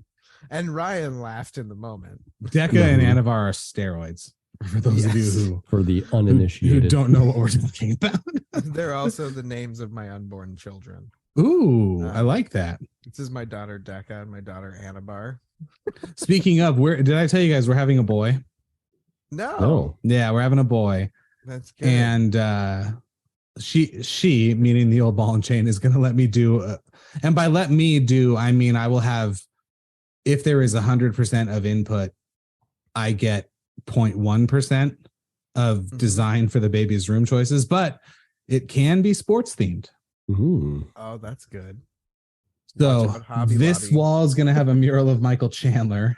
The wall I'm facing will probably be we'll go with think Aaron Donald there. I like Khabib. This one will be maybe Khabib Kobe. choking out Connor. That'd be a good one. Nope, definitely not. Okay, just Chandler. He's got to keep it American. Yeah. Hey, you could have him sleep with that piece of Michael Chandler's underwear that I gave you. I will consider that. Okay, good. If there was a Michael Chandler plushie, I would order it for him. So when we meet Michael the Diamond Tassone, I can't name him Michael, although it is, I don't even know if I don't like to admit these things. It is in the running for middle name because that's my brother's middle name. Sure. I have like 9 cousins named Michael, so I can't do it. It's just not in the cards. No. They're all from, and this is going to shock you, New Jersey, where guys are named Michael. Yeah, or Jimmy. Hey, Mikey. Or Jimmy. I have an uncle named Jimmy. Yeah, it's either Uncle Michael, Jimmy. Michael who Jimmy or lives Patrick. in New Jersey. Shout out Uncle Jimmy. Michael, Jimmy, or Pat. Yep. But you know what? Nikki, Vinny, and Tony. You know, those are tough names at least. I mean, Tony, and my brother's name is Anthony, so technically, Hey, see, there yeah. you go. See, we know this shit. You got. And my grandma's brother is Tony. So let's stop playing this game because it's freaking me out. Okay. All right. Good. Knockout of the year. Go. Well, shit. I'll do my top 3. Okay. Chandler versus Ferguson, just because it was beautiful. I loved it. It was great. Unexpected. He said he never trains it. He does a bunch of backflips afterwards. Fantastic. Hill versus Walker. Jamal Hill when he knocked out Johnny Walker, and just straight testified him, man. He went out cold on his feet, back to the mat. Never seen fucking anything like Arms that. flayed up in the air. Yeah, man, that was Shane Burgos. Like when he got knocked out. No, that was the weirdest knockout of all time. That was definitely the weirdest knockout. We had just played Thinks the Floor is Moving. Could you beat him if he thought the floor was moving? And my number 1, which is probably expected, was the one with the most implications, and that's Leon Edwards versus Kamaru Usman. I mean, that was his only chance. And he got it. And that was just an insane moment in so many ways. Whether it has a long-lasting impact on the sport. You know, we kind of forget that Jose Aldo got knocked out in 14 seconds. No, we don't. Nobody forgets that. Yeah, well, I mean, it's like one of the UFC's seminal highlights. I guess that's true. But when you think of look at the record of Jose Aldo, that's not the first thing that pops up. And I don't think it's going to be the same for tomorrow. Fair. I think that, spoiler alert for our PNP picks for 2023, I don't think Kamaru's done holding the belt. And I don't think Leon is going to hold it very long. But that's my KO of the year. That was the knockout of the year. Just turned him off in the last minute of the last round of probably his last chance at a title, and he got it. It's fucking beautiful. The art part of it, as we like to say. Yeah. Ryan, you're nodding. Yeah, that's also my number 1. For everything that Aaron just said, because of the context and the implications within the fight. It's more impressive almost to me, given the fact that he had no chance of winning in a decision. He could only knock him out. That is so correct. He could only do this. This is his only path to victory. And by golly. And his coach is telling him to? Yeah. Mm-hmm. Well, I mean, what do you want the coach to tell him? Yeah. You know what? Who knows? Leave it in the judge's hands, you know? You gotta knock him out, Leon. You've got to finish this, Leon. It's the only thing you've got. I'm fucking crying thinking about it. Excellent reenactment there. I'll take it back to my number 3. My number 3 is Alex Pereira knocking out Sean Strickland with with a beautiful left hand. I watched that thing back and back and back, and just his ability, he sees it, he loads up, and it's done. Couple shots. I don't think Herb Dean was rough in that fight. It got stopped at the appropriate time. Yep. It was a fantastic fight. And it was a fantastic left hand. And that thing is a game changer. On a level like we see with heavyweights in terms of their one punch ability. And my number 2, it's a tie because it's the same strike. It's Marlon Chito Vera. I was gonna say Michael Chandler Cruz knocking out it was Frankie Edgar. And he did that in April. Cheeto knocked out Frankie Edgar? No. Yeah. Cheeto did. That's what I said. Yeah. Did he knock out Frankie Edgar or Dominic? Or was it Dominic Cruz? It was Dominic Cruz. It was Dominic Cruz. My bad. Right, so it was the same kick. Nope. He did knock out Frankie Edgar. I don't know if it was the kick, but he did knock him out. Did he knee him? It was a knockout. It was a knee. Yes, that's right. Yeah. And then we got the same slow-mo image. Yeah. Yes. Scrunched up yes, faces. we did. Yes. And in that way, I think they're, to Aaron's point, equally beautiful, equally artful. Those were fantastic. I loved them. I loved the striking of it, and just it sparked a new front kick bonanza. Yeah, it did. So I'm right there with you guys. Alex Pajeda did not factor into my list because it was not super surprising. And I'm glad you made the heavyweight point, Ryan. Is it nuts to say that Alex Pajeda, no weight cut, would really give a guy like Francis a lot of trouble? I mean, he's going to have more movement. I don't know. It's interesting. It's like, it's not one of the things that you would just automatically poo-poo, right? You're just like, I wonder what he could do. It's not crazy. Whereas we know for sure that Stylebender could not beat Francis Ngannou or Cyril Gane. Now, I don't think Alex could beat Cyril Gane. I think that is a match. They are very similarly skilled. If anything, Cyril's probably a better striker. And he's quite a bit bigger. Oh my, that is so vicious. and is that Herb Dean? Was it? It was Herb Dean. Herb's like, all right, he's out cold. Get him 8 more times to make absolute sure. Yeah. You're right. Yeah. Make sure when you hit him, his head also smashes into the canvas. All right. He's for sure out. Okay. Give him 2 more. Now I'll stop it. That's the Herb Dean model. Anyway, so that's why Pajeda, with all due respect, did not fit into my list against Stylebender because he knocked him out before. He could knock him out again. He knocks out a lot of guys on this list. So it wasn't as sort of unexpected, although it was great.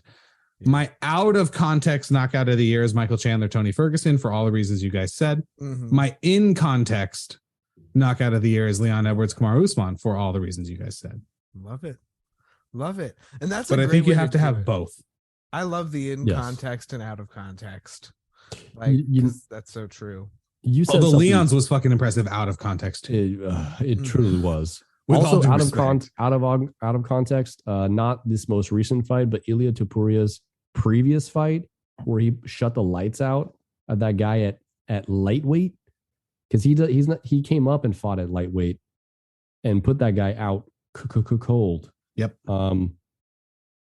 Damn. I love seeing those, right? And that's on the level of like the Johnny Walker KO. Yeah. It just and like the Bobby King Green, like when he got knocked out just last week. Absolutely. Like, that was a great knockout. When the lights go off, for sure. I would also throw an honorable mention to Cyril Gane, Tai Tuivasa. Yeah. Yes. Yeah, that was knockout Tai Tuivasa. Those body kicks were so fucking vicious. Curtis Blades. Blades against Jairzinho Rosenstrike just fucking knocked out. Absolutely. Oh, Chris Dawkis. Yeah, there was that was Chris Dawkis. Chris Dawkis got knocked out twice this year. Somebody else knocked him out this year. Yeah, they did.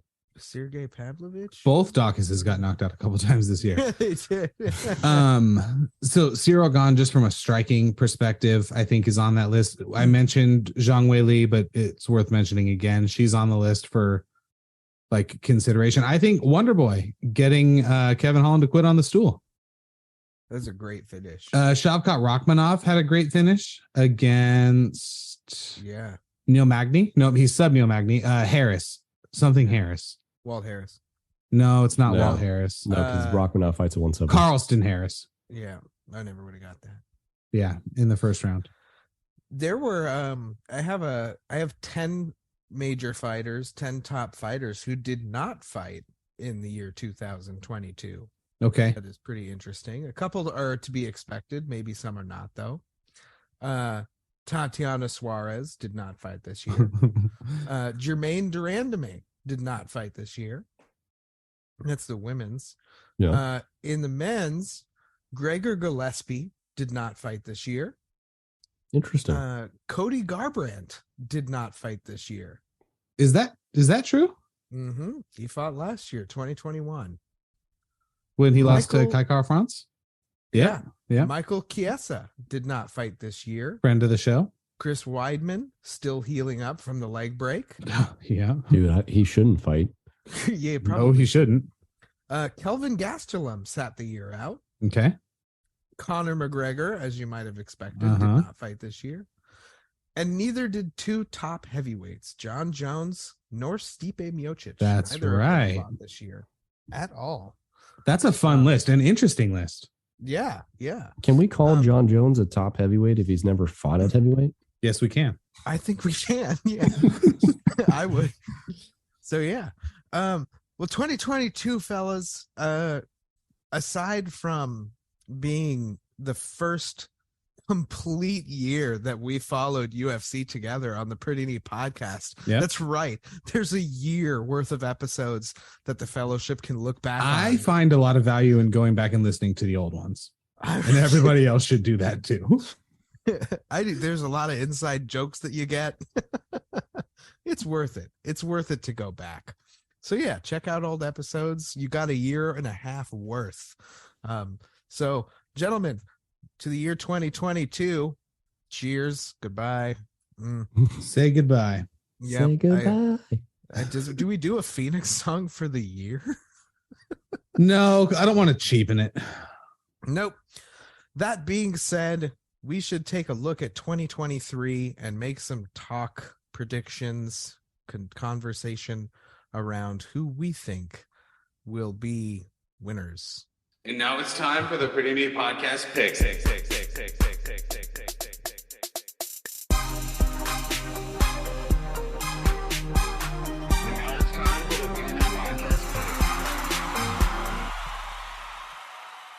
For 2023, I should make a shorter version of that. I like it. I think we should go ladies first. I think so too. So, ladies first. Women's strawweight, 115. I guess we should bring up the current champions. That would make sense. That way we don't have to think about it. Bum, bum, bum, bum, bum, bum, bum. The current champion of 115, as you may already know, Zhang Weili is Zhang Weili. So who do you think, Dom, is going to be the women's strawweight champion at the end of 2023? Verna Yonderova. Are you writing these down? Are you going to note them? I guess I have to, huh? Okay, I don't actually think Verna Yonderova. Nobody thinks that. There's nothing exciting here. Nobody thinks that. That's true.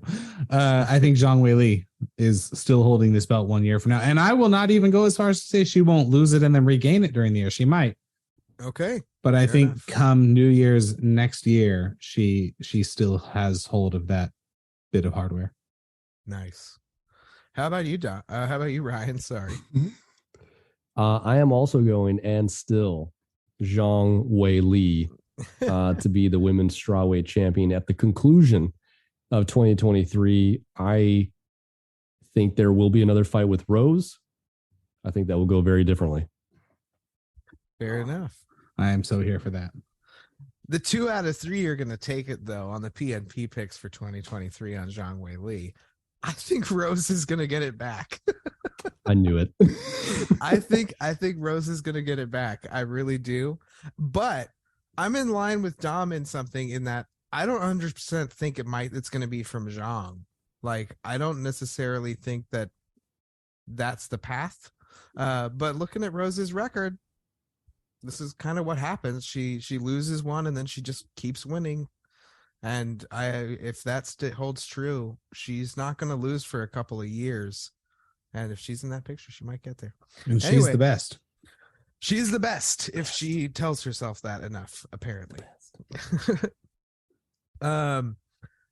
Beautiful women's strawweight in the books for 2023. Zhang Weili maintains. Women's flyweight 125. The current champion is Valentina the Bullet Shevchenko. I believe that this is an and still. Myself, I think that Valentina will retain the belt for the entirety of the year. However, I don't think she's going to fight at flyweight in every fight this year.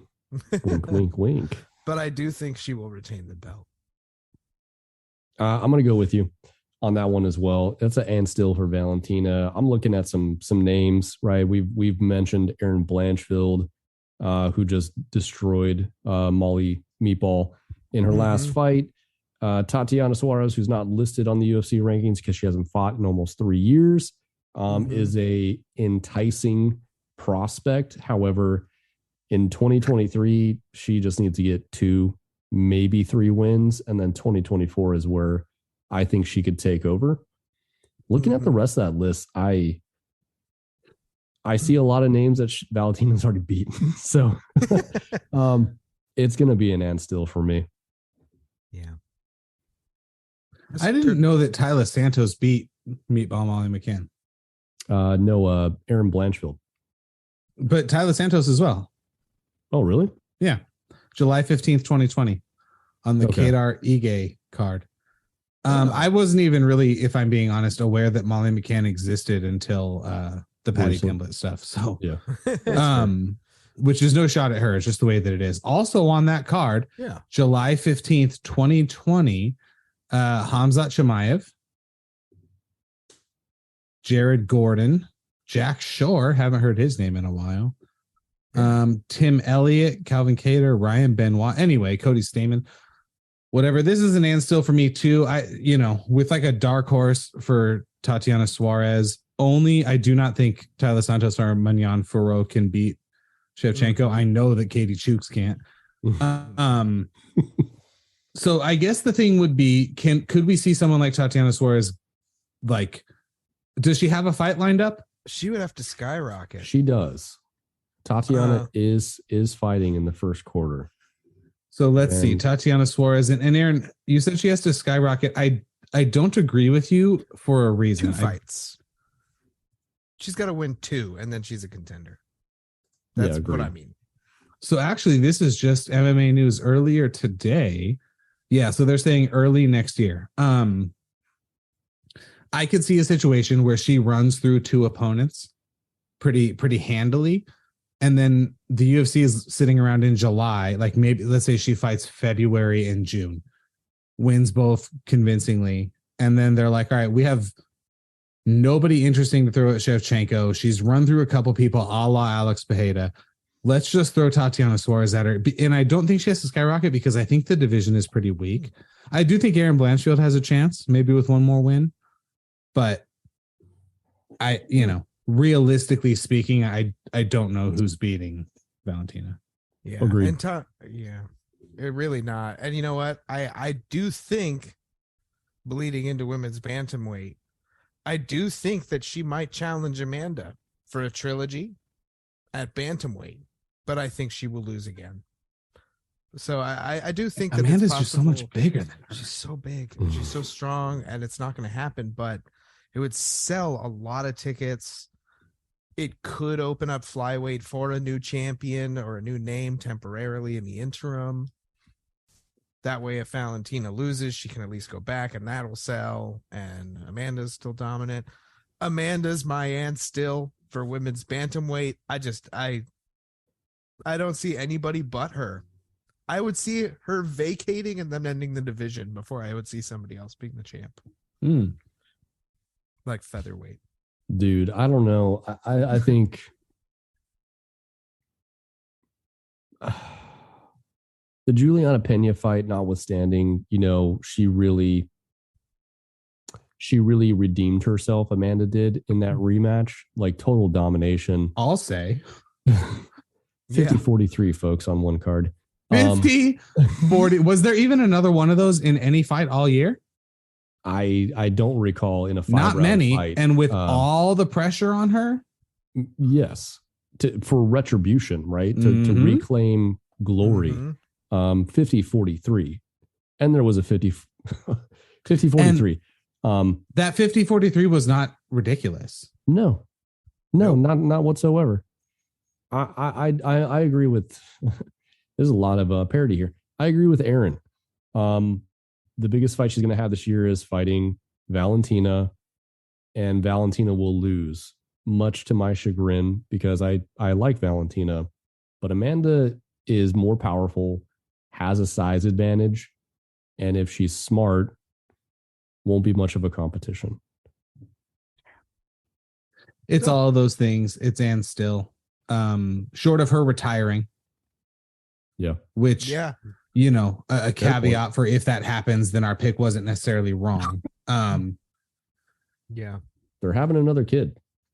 Are they? Yeah, I'm pretty sure Nina said that they were gonna have another kid. Good for them. The one they have is adorable, so why not? I just think she could make so much money doing stuff that isn't fighting. If she may have already made more than enough money, I don't know. She seems like she maybe had a foot out the door against Juliana that first time, and then had all the reason in the world to come back and beat her the second time. Certainly Shevchenko can't beat her. I don't know. Could Kayla Harrison get in there? I don't know. It's less likely now, but. And that was my, that was what I was going to bring up for women's featherweight. Do you think we're going to have a women's featherweight champion? Because I just think it's going to be gone. I think the weight class will be gone. Yeah, it's gone. Amanda will no longer be listed here as the featherweight champion. That is probably a contractual thing they have for her. It could be. Yeah. But she's not fighting anybody. She's just the champion. Hey, let it go. Let it go. Beauty. Now we move into men's, and we get to start with flyweight, which is already fucking exciting. Davidson Figueiredo and Brandon Moreno are fighting in February for the fourth time. And it's a proper quadrilogy. Not often do you get a proper quadrilogy where it's a tie, a win, and a win. There has in fact never been one. So that's fucking cool. I'm down. I like it. And I think Brandon Moreno is going to win. And I think Brandon Moreno is going to hold on to that fucking belt for the rest of the year. That's my pick for women's flyweight or men's flyweight. Brandon. Yeah, for men's flyweight, I'm also going with the Assassin Baby to be the champion at the conclusion of 2023. Man, Aaron, you're you and I were on the same wavelength right now. Dark Horse, Manel Kopp. Stole it from me, you bastard. Dark Horse, Manel Kopp. The problem is, I think Manel is going to have to fight one more dude. I was trying to do the math. It might be two guys because he's two 9. guys. Okay. 2 more guys, and that puts you best case scenario at the end of 2023 in a title fight. And who knows if Brandon's going to fight more than once. We have to also acknowledge that he's coming from that whole Glory MMA situation with James Krause. Oh shit! What the fuck is that going to do? Is he going back to his OG camp in Tijuana? Right, because that's a good camp. They have a lot of up and comers there. But what is he doing? So that's a little bit of an unknown. Yeah. So the problem with Moreno Figueiredo is they're exceptionally evenly matched. And outside of the Kai Kara France thing, Davison Figueiredo is the only guy Brandon Moreno has fought since December of 2020. And he knocked out Brandon Royval in November of 2020. So he has not really been in there with anybody else. I think they are essentially evenly matched. I thought Brandon Moreno won the third one, and maybe we wouldn't even be having this discussion. But in the same way that the Cyril Gane Francis numbers maybe now tilt a little more towards Cyril, more total strikes, although less accurate. He was 1 of 2 on takedowns, but Figueiredo was 2 of 11. 105 significant strikes for Moreno versus 86. Although they are crediting Figueiredo with 3 knockdowns. I don't feel like I remember that, but it's not really important. Give me Brandon Moreno, but I think a year from now, my answer to this question is Manel Kape. Okay. Yeah, I think that's totally fair. Yeah, you're going all the way to Manel for 2024. Yeah, nice. I like it. Did you know 43% of cyber attacks target small businesses? I did now. All righty. I was bringing up the chat bot too because I think it'd be an appropriate time to. We might as well be incorporating these. This is probably the best one to ask it about too. Yeah, let's see. Who will win when just put the flyweight UFC title in 2023. Flyweight. Oh, that's a good way. Who will be the men's bantamweight flyweight? Thank you. Sorry. I like how it says may occasionally generate incorrect information. In 2023. At the end. May occasionally produce harmful instructions or biased content. Damn. That sucks. It's just telling me not to. Who wins in a fight? Brandon in a UFC fight. Brandon Moreno or Davison, Deiveson. Figueiredo. Fig, Ueiredo. Figueiredo.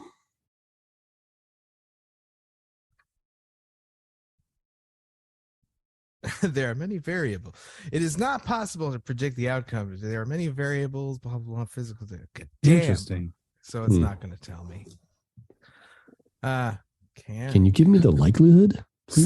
Somewhere James Krause is very upset that he can't use AI to make gambling predictions. Right? Who wins in this fight? Tell me what round. Like when he doesn't know when one of them has a fucked up shoulder or something. Will the Ali Act affect UFC? Yes, it will. Damn, it's writing me a fucking book about it. All right. This is freaking me out. Yeah, so we're not going to do that anymore. Let's move on. I might even edit that out. I will go for the time being, though, with Brandon Moreno. Yeah, Brandon Moreno? I'm not going to go with the cop. No. I just think he needs 2 fights. Okay. Yeah, best case scenario puts him at the end of 2023, which, hey, that's the position you'd want to be in to finish the year out. Yep. There's a lot of How about bantamweight? What do you guys think? I want Dom to go first. You know what I'm going to say. I think so.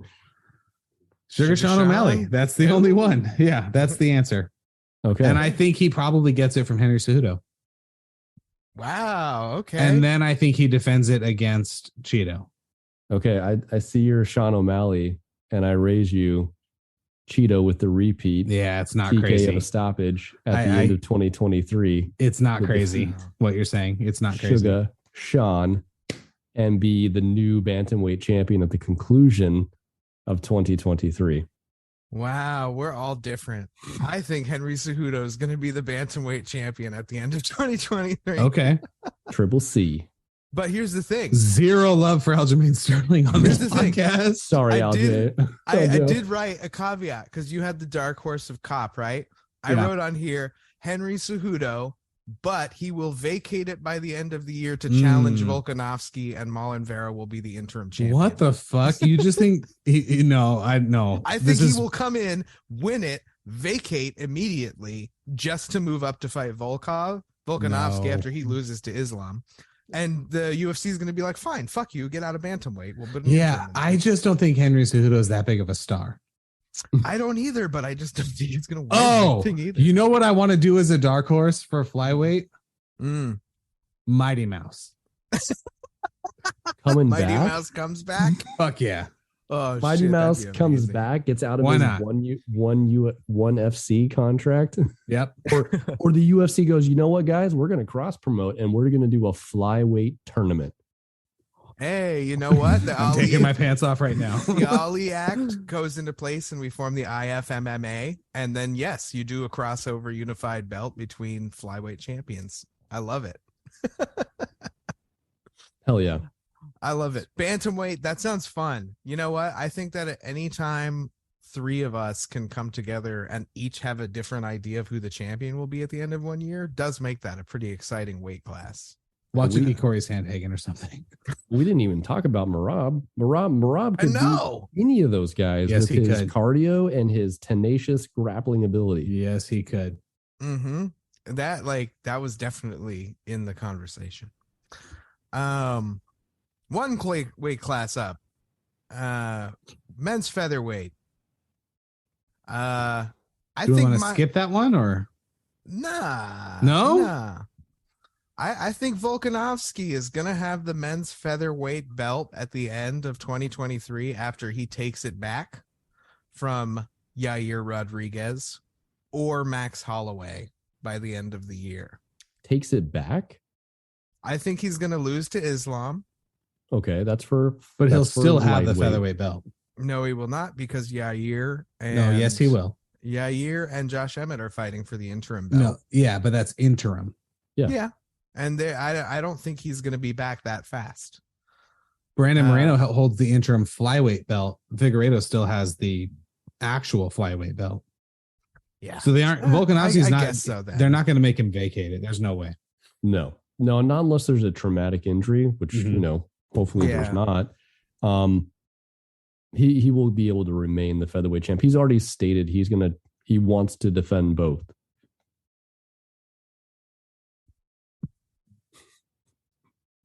He wants to defend both. It's going to be Alexander Bernal. Yeah, is he going to have both? To your way of thinking, Aaron, I could see him beating or losing to Makhachev and then having to fight whoever is holding the interim featherweight to defend it. And I think he will have very little trouble with that. And I think the interim could last. That's what I'm thinking. Is I don't think he's gonna, however, unless he gets subbed really fast by Makhachev, he's gonna have medical suspensions. So no love for Alexander Volkanovski on this show. Wow. And that's more of my no love for Yair Rodriguez. Because I think Yair will beat Josh Emmett, but I don't think he's gonna be able to defend it against anybody. So I feel like if he does win against Josh Emmett, that he might actually defend it once. Yeah. Is Ilia Topuria? Well, he won't defend the interim belt. He will have to fight Volkanovski. That will be his next fight after Josh Emmett. Yair will fight Alexander Volkanovski no matter what happens with Volkanovski. Yeah. And he would lose. Yes. So you can't defend the interim belt. What if they're both injured? You can't. I think the UFC waits it out. Yeah, you're not going to have an interim. The interim, the highly disputed champion. Right. Yeah. You have an interim, interim, and a champion, and then you have a 3-man tournament. You have the interim fight the interim. Then they just use that opportunity to get a win for Brian Ortega, Arnold Allen, Chikadze Topuria, Bryce Mitchell. There's a few names in here that they can showcase some featherweight while the title is in a holding pattern. I would love to see Brian Ortega fight Arnold Allen. That would be fun for sure. Yeah. And it feels like that could probably happen. Is Ilia Topuria an Arnold Allen victory, for lack of a better name, away from having a shot? No, I think you have to go back to what you said about Manel, right? They're Okay. both sitting at number 9. Yeah.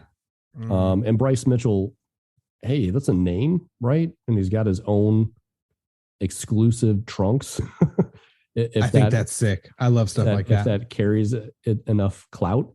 However, that's 2 fights before he's challenging for the belt. 2 more fights. Agreed. What do you think in terms of who holds the belt in featherweight? Ryan? Me? Oh, Alexander. Yeah. Alexander the Great. Yep. Yeah, this guy is... Nobody in featherweight can catch his game planning. We should have a rankings list for name champions on our website. Because Alexander the Great Volkanovski is pretty awesome. It's pretty good. It's pretty good. Sorry. But he is also going to... This is an and still. Yeah. Yeah. Same for you. Oh, yeah. For lightweight or featherweight? I want to Featherweight. jump the gun. Okay, let's move to... Okay, lightweight. Lightweight then, man. I think Islam's going to defend 3 times. I think it's Islam. You think he defends 3 times? I mean, I Yep. think he's the champion at the end of the year for sure. Starting with giving Volkanovski, his first loss in the UFC. Mm-hmm. That's a big deal, even though there's going to be a huge size discrepancy.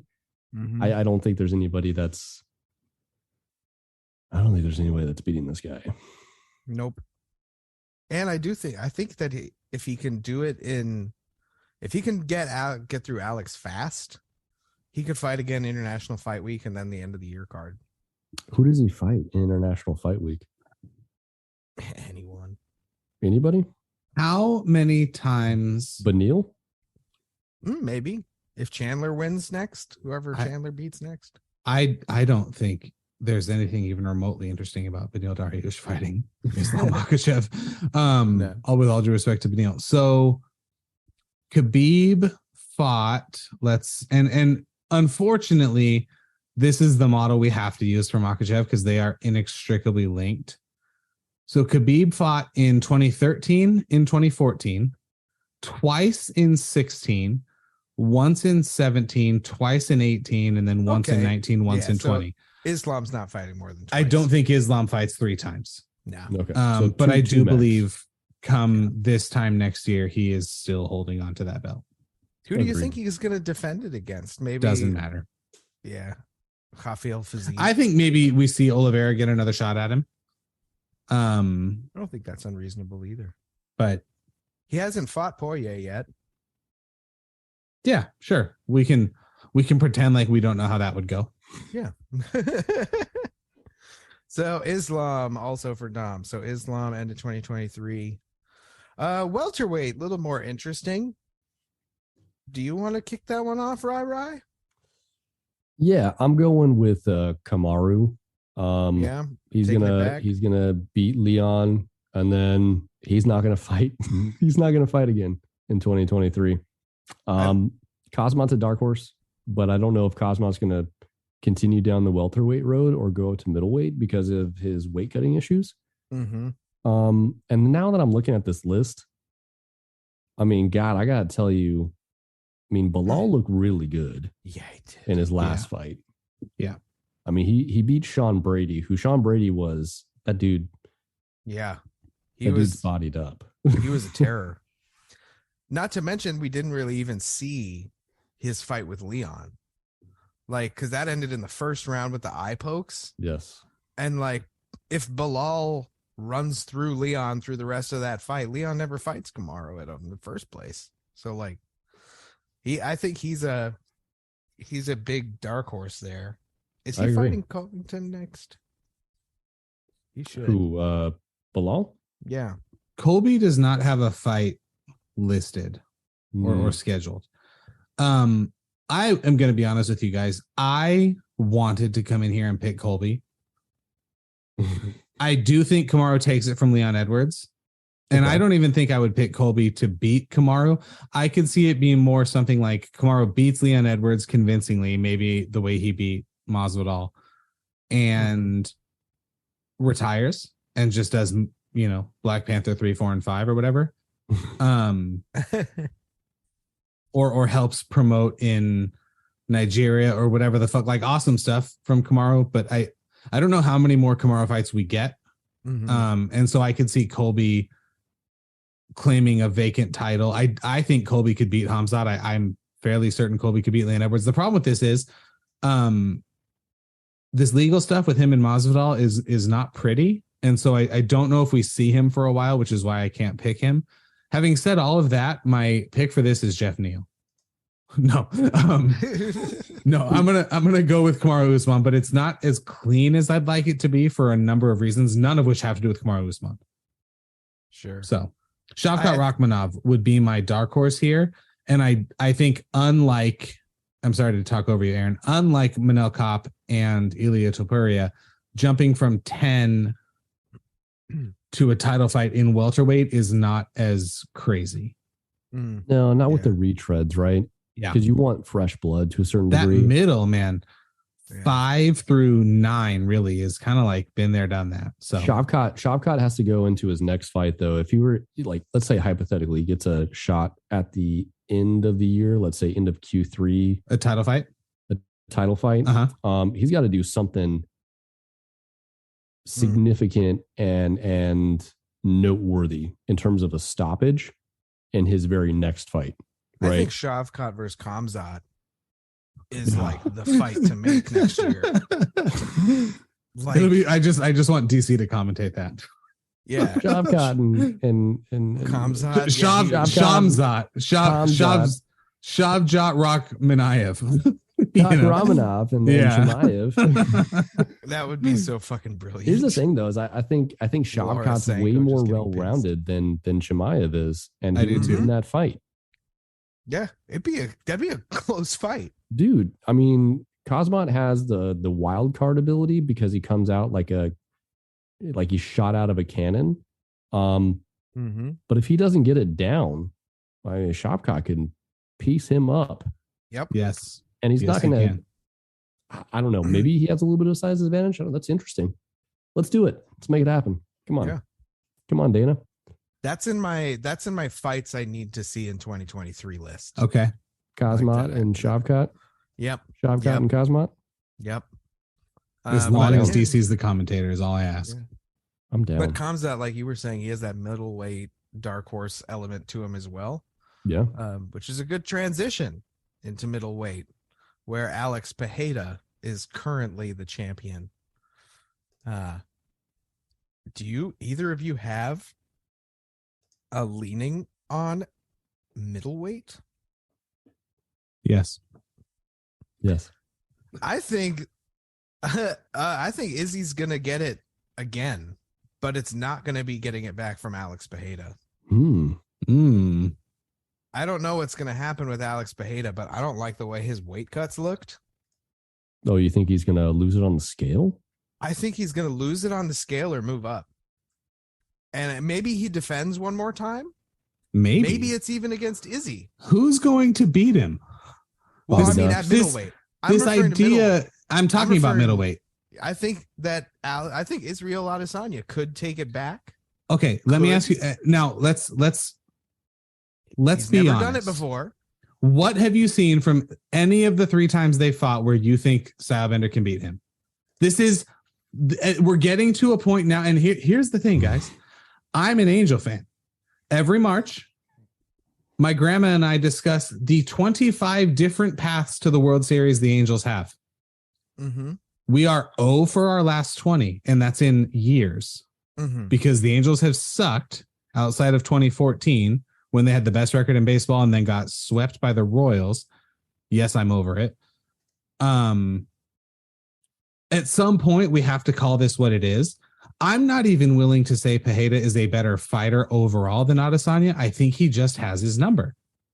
I don't disagree. He's a terrible matchup. Adesanya cannot and will not beat him. I have moved all the way to there. Nice. Join me. No. Okay. Join me. But I do think Alex Pereira has way more paths to winning a fight. He does. And he has more of an ability to finish the fight than Israel does, because Israel relies on precision and volume, whereas Alex needs one strike. Yep. He just needs the precision because he has all the power to back it up. Correct. Yeah. But he's going to get beat by Robert Whittaker, and Robert Whittaker is going to end the year as your middleweight champion. Nice. Who is going to get beat by Robert Whittaker? Alex Bejeda. Okay. Alex Bejeda will be dominated by a resurgent, more well-rounded, wise Robert Bobby Knuckles Whittaker. Bobby Knuckles has more rounds won over Izzy than Alex Bejeda.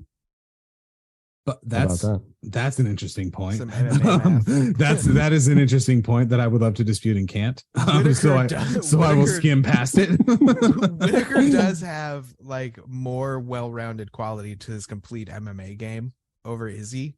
Like just the same way that Izzy has his number and Alex has Izzy's number. Maybe Robert has Alex's number. Are they rock, paper, scissors? They're rock, paper, and scissors up there, man. It's possible. So Ryan, you're saying Whittaker takes it from Bejeda and then does not lose it? Correct. Okay. Because Bejeda is going to fight Israel, immediate rematch, and he's going to beat him. Yes. And then both of those things are true. He's going to fight Robert Whittaker. Robert Whittaker is not going to fight in Perth, and he's just going to wait for the next fight. Okay. I don't hate that outcome. I love that. And I am not giving you a caveat. The middleweight title holder this time next year. I want one of you to say it for me. Alex Bejeda. No. Kazmat. No. I would actually sooner bet on Khamzat never holding the title. What am I talking about? It's Bo Nickel. It's Bo Nickel. You're welcome. It's Bo Nickel. It's Bo Nickel. We forgot. I think we see Nickel. Bo in February. I think we see him again in July, and I think we see him at the end of the year. Okay, and at the end of the year, he's fighting for the title. Yes. Against Alex? I don't think it matters. Okay. I mean, if he's fighting Alex, that's a terrible, terrible matchup. For Alex. For Alex, yes. It's also a terrible matchup for Stylebender, and I don't see it with Bobby Nux over Bo Nickel. Of all of them, Whittaker, I would give the best chance. Yes. But it's not even. Give me Sir Knuckles. Wow. Oh, man. Wow. Okay. So we're all different on middleweight then. I'm guessing Izzy taking it back. Ryan's guessing Whittaker takes it back. And Dom's got and new with Bo. Nice. Wow. I love that. I think we see Bo Nickel beat someone like Kelvin Gastelum, then someone like Roman Dolidze, and then he gets a title fight. Okay. I don't like that for Roman Dolidze because I think he's also fresh blood for the division as well. So, okay, fair. So maybe they skip him and go with Jack Hermanson or Sean Strickland or whatever. Like, and Roman's fighting Derek Brunson. Roman's fighting Vittori, so he could maybe fight the loser of that. Yeah. So maybe they sidestep Dolidze for him.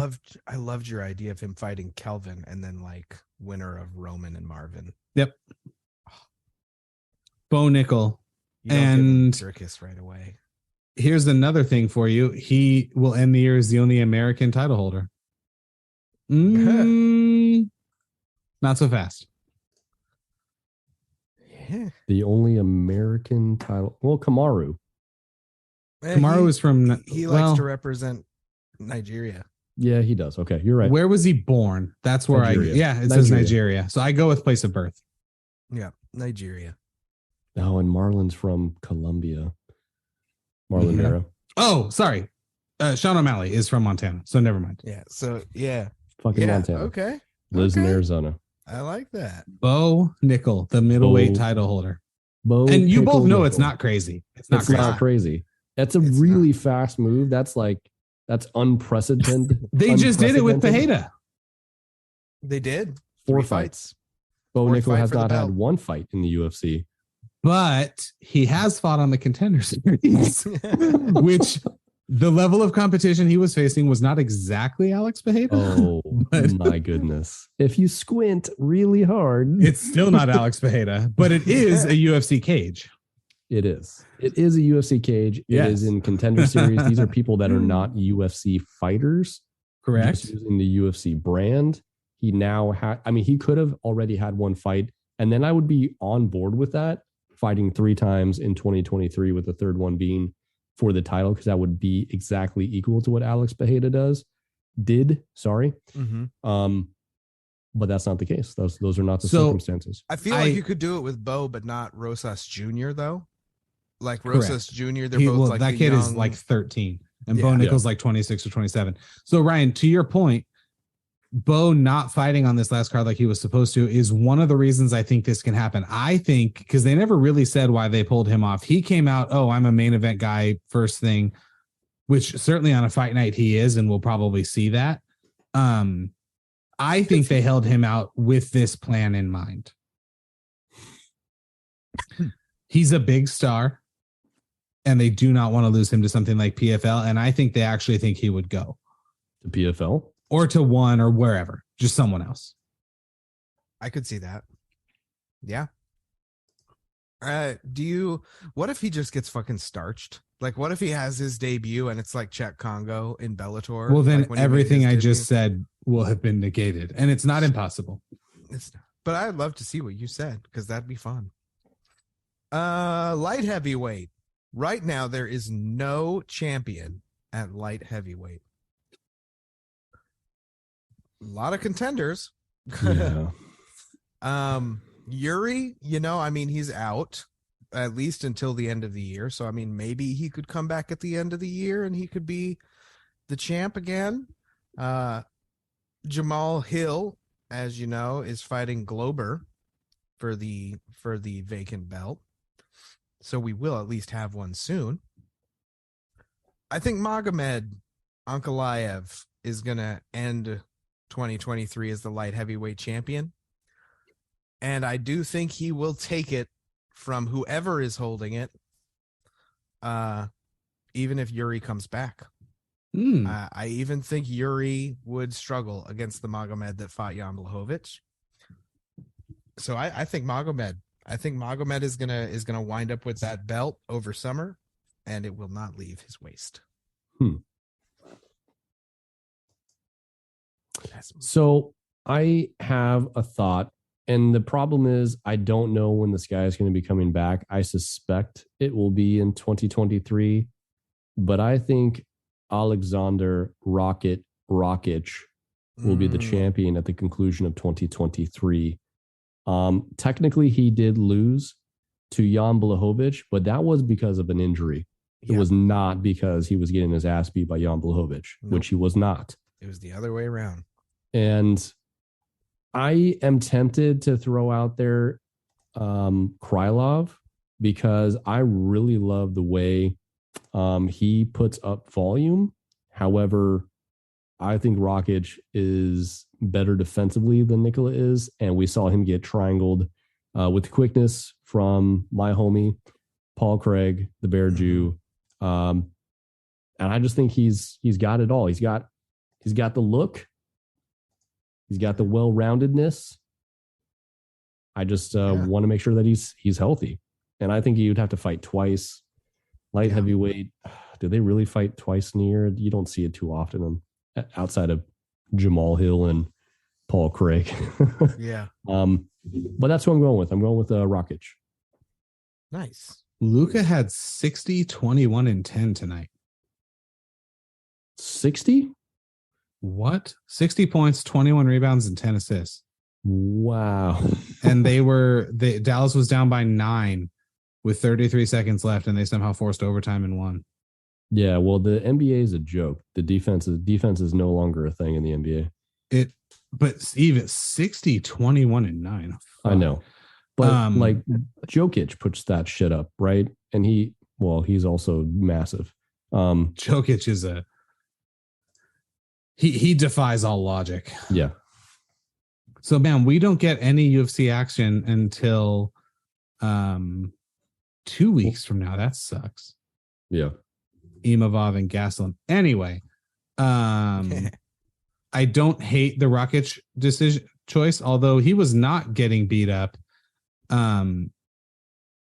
He had 8 more total strikes than Jan, but Jan was quite a bit more accurate, and Jan 31-27 significant strikes. Anyway, Rakic is not crazy. Who did you choose, Aaron? Ankalaev. Magomed Ankalaev. Yeah, the answer is Alex Pereira here. Okay. So Alex Okay. Pereira is moving up. Because he gets beat. Or does he just move up? Or is he just moving up? You think I he's moving actually up? really don't know how he ends up not holding the middleweight title anymore. I don't think he ever fights Whitaker. I think he beats Stylebender again. I don't think he ever ends up fighting Bo Nickel. I just think he's getting to an age where this weight cut is already difficult for him. He barely made it this last time. Whatever you want to say about Olive's not making weight or making weight but not making weight, whatever the fuck happened there that time. I just think Pereira's people will handle it differently, and with I think Glover wins it, retires, and I think Pereira takes the vacant belt by starching someone kind of random. That'd be fun. And then I think he ends up not fighting again is what I think happens. I think he beats Stylebender, beats whoever for the vacant title that Glover leaves, and ultimately ends up having to rescind the middleweight title. That's how I think this goes. Nice. Okay. I think that's plausible. I mean, I like Glover against Jamal Hill. I do. If he plays to his strengths. Me too. And then we know he's retiring. The man's 49 years old. Looks like a grandpa, right? He's 69. 69 dudes. And then what better way than to have your countryman, the guy who trains at your gym, be the heir apparent for the light heavyweight title. I like it. Great choice. Great choice. I like it too.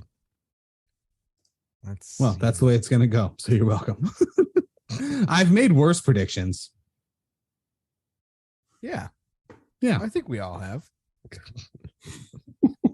What about heavyweight? I mean, heavyweight, we're Chris looking Dawkins all the way. 2023 is the year of the Well, Dawkins. it's definitely Derek Lewis. So I love it. Is there even a title fight in the books right now? There's not, right? It's just Francis and John's. we are playing the waiting game for whatever's going to happen with Stipe, John, and Francis, which is unfortunate because, as they say for boxing, right? If the heavyweight division is working, boxing is working, although that is not true right now. And the UFC heavyweights, they're relegated, unfortunately, to like I don't know. I guess Cyril Gane was the main event in the French card, but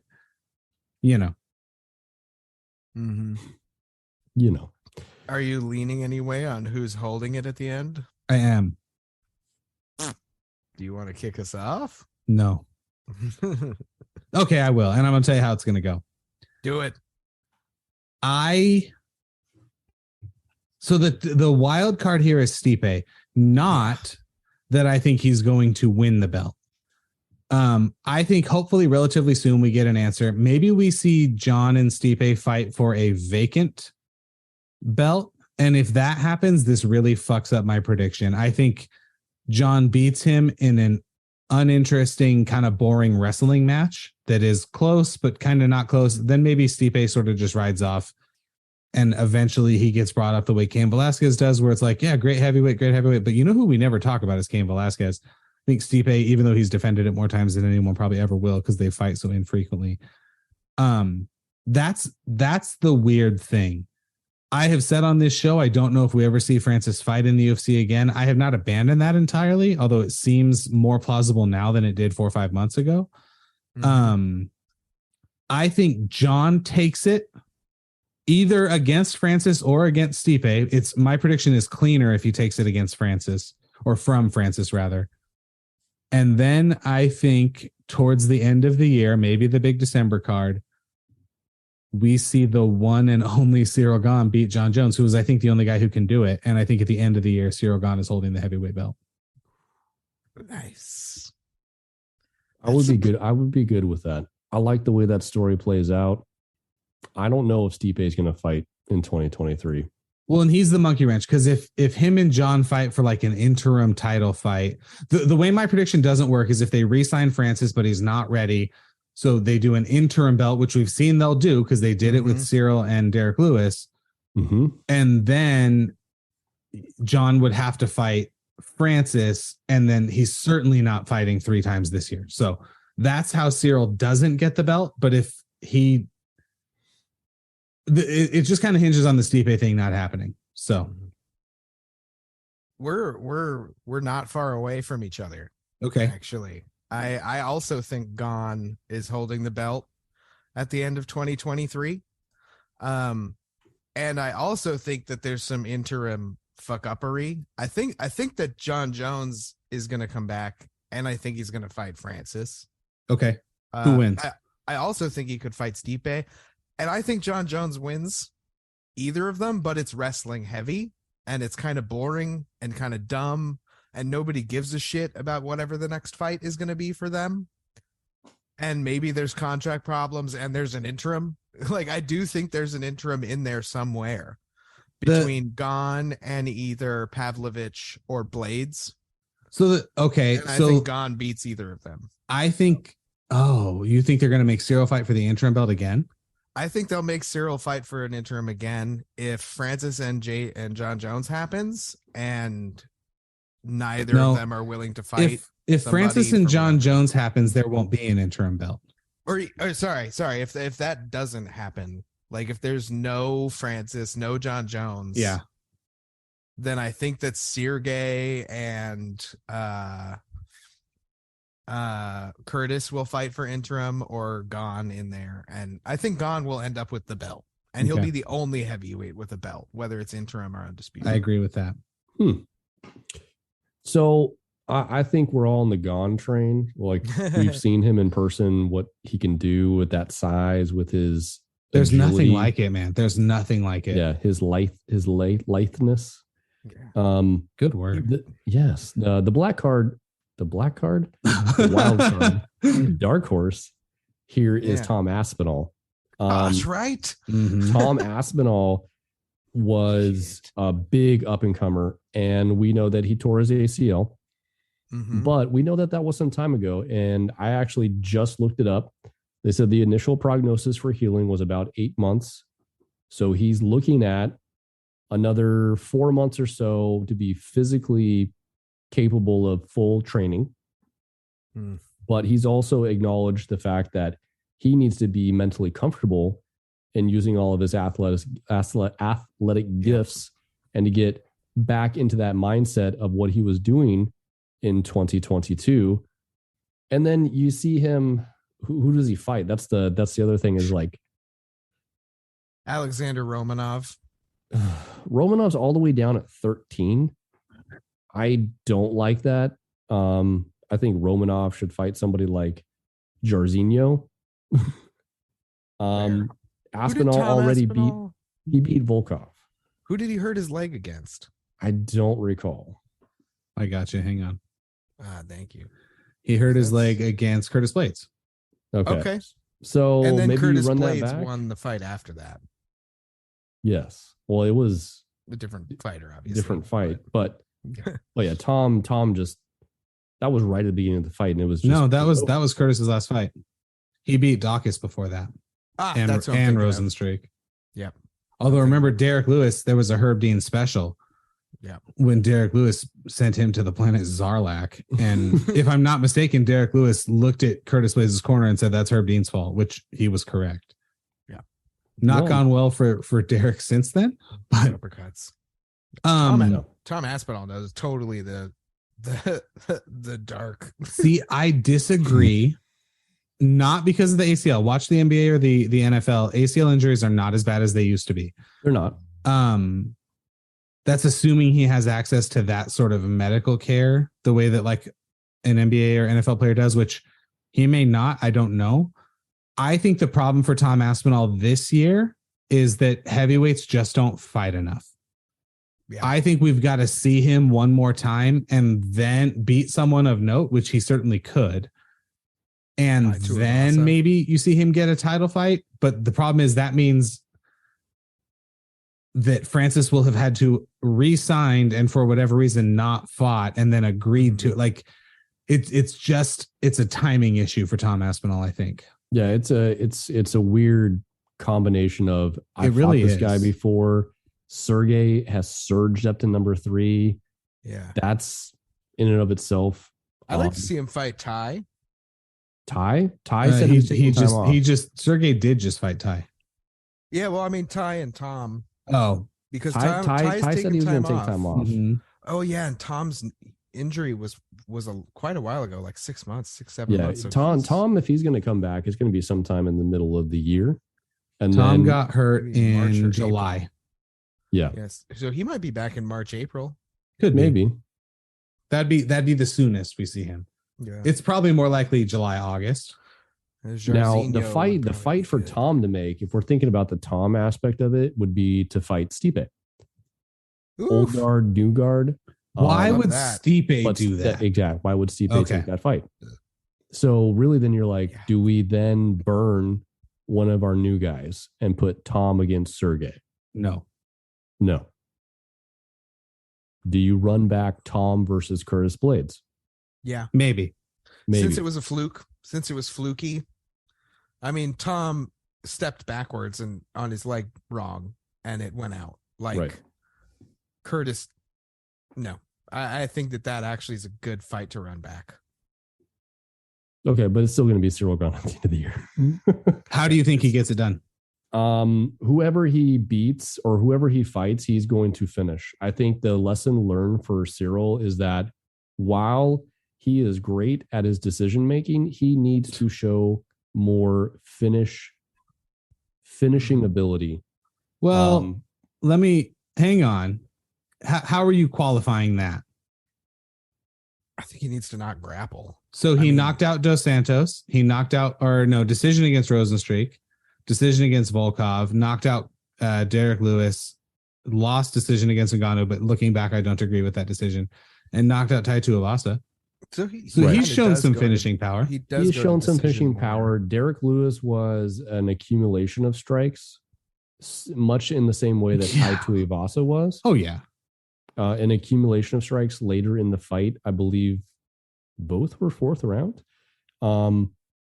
Derek Lewis was 3rd round. 3rd round. Okay. And so was Ty, actually. Okay. Well, then double wrong. But still, he's taking it that deep. I remember that being a 4th round finish against Derek Lewis too, but yeah, okay. It's not 4-11 in the 3rd round. It was going to the 4th, but Derek Lewis was. I just rewatched that fight actually the other day. What's the most exciting thing about watching heavyweights fight is the ability for the fight to end at any moment, and for these clashes of titans to be, destructive, mutually destructive on many occasions. Cyril is a surgeon. Yes. So sometimes this is not his fault, but sometimes I'm like, yeah, he can't be touched. And that in and of itself is fun to watch. But part of the intrigue in watching heavyweights fight is I'm using these nuclear terms, mutually assured destruction, right? Like you hit me and I'm going to hit you, and there's going to be dire consequences, much more severe than in other weight classes. So I don't know, maybe it's hypocritical of me to one, love the fact that Cyril Gane is lithe, agile, is precise, and has great footwork and decision-making skills. But he's a heavyweight, and yet I still want to see chaos and carnage. I don't know. That seems hypocritical of me. So what was your striking differential? Was that the stat we were talking about a show or two ago? Yes. So Cyril Gane lands 5.11 significant strikes per minute and absorbs only 2.25. That is pretty fucking good. I'll be right back. Talk amongst yourselves. Yeah, eight decisions or 8 stoppages to 3 decisions in his career. As far as wins go, his only loss, obviously, the decision with Francis. But what's the breakdown in terms of his strikes? Because I feel, based on memory, that he has an inordinate percentage of his strikes going to the legs. So significant strikes anyway, 44% to the head and 29% to the legs, 27% to the body, which we've seen him work with excellent sort of success. I couldn't tell you though, like where that stacks. Well, I can actually. Let's see. Compared to someone like Francis's significant strikes 14% to the legs, so less than half of what Cyril does. Right. Hmm. So is it just the fact that maybe we're watching a heavyweight fight like a welterweight almost, or a lightweight in his ability to vary his strikes? Maybe I'm being... No, I think that's exactly what it is. And I think that's why he's so difficult to solve. I think at this point, the word is so like the problem Francis has is kind of what you're saying. Cyril, he cannot touch him, and Cyril is not just going to stand in there and bang with you. Right. Because he doesn't have to. And it seems unlikely he will allow that sort of, or at least as best he can, that sort of takedown strategy to work again, because he's seen it now when nobody was expecting it. John Jones is certainly not going to stand and bang with Francis. So it's not what he does with anyone. So the only guy who will do that is Stipe. And that's why Stipe, it's, why Stipe is an all-timer, or why Stipe now slurs his speech? Both, I suppose. Although granted, the time he beat Francis was a wrestling match, but I don't know. Stipe and when they fought the second time, Stipe thought that he had clipped him and he rushed him and got sent to, Neptune. Yeah. So yeah, he got sent to the nether regions. Yeah, you know what? Maybe I'm just being overly critical of how he chooses to fight his fights. If anything, if I were to put myself in the perspective of Cyril, like that's probably exactly how I would fight, because I'm utilizing all my advantages and I'm not putting myself overly in the realm of danger and taking a lot of punishment, which is it's just better all the way around long term for him, his ability to fight more often and more frequently. Well, and he's not putting himself, or at least he's minimizing his risk. He's certainly not avoiding it entirely, of having life-altering brain damage. Correct. Who are we talking about? Cyril. Just the way in which he fights, and his way he keeps himself at distance, and he can be very precise, in and out, agile. How he varies his strikes. We were just discussing. Yeah. Significant strikes by target, 44% to the head, 27% to the body, 29% to the leg. Just taking every negative thing I had to say and just really just picking it apart and making it look stupid, which is great. I'm a big fan of that. And I honestly, I do think he's going to be the champion at the end of the year, and he should. Do I think he needs to be maybe a little more boisterous? Perhaps. I don't think he speaks a lot of English. He's quite reserved. He's charismatic, right? He's French. So yes, he's charismatic. However, it's a reserved charisma. And I'm sorry, I think I asked you this. How does Cyril get the belt? So I do think that John Jones and Francis will fight, and he will fight the winner, and he will beat either of them, in my opinion. Yeah, I could go with that. 2023 is going to be exciting. Yes, I love indeed. it. We all picked Gone. There's also a real chance, though, we just don't see any of that happen because of the way heavyweights work. It's so true. It's a real Which would be a real shame. We really would. Are there before we wrap this episode, which we won't have fights to recap next week either, so like we'll continue probably extrapolating on upcoming events in 2023. Are there any other fights that you really want to see in 2023 that aren't necessarily title fights? I mean, they can be, but like, what are these fights have to happen in 2023? I have 2 rematches, 2 trilogies, and 2 fights that haven't happened yet. That are non-title fights? They're title fights. Oh, okay. I have title fights in mind. I want to see Rose and Whaley 3.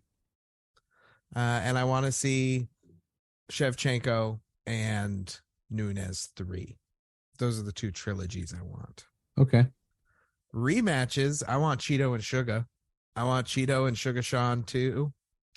And I want Izzy Pereira. That's the 2 rematches that I want. And then I want any fight with Tom Aspinall back. That's literally on there, is any Tom Aspinall. And I want to see Arnold Allen fight Max Holloway. That's the fight I want to see. I know you guys called Brian Ortega with Arnold Allen. I think that would be fucking great too.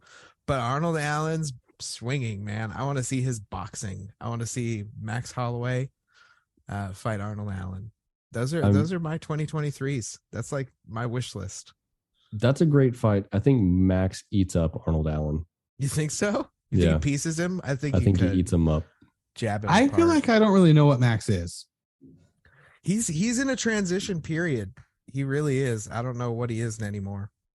Is he just high volume and accuracy still? He seems so reserved lately.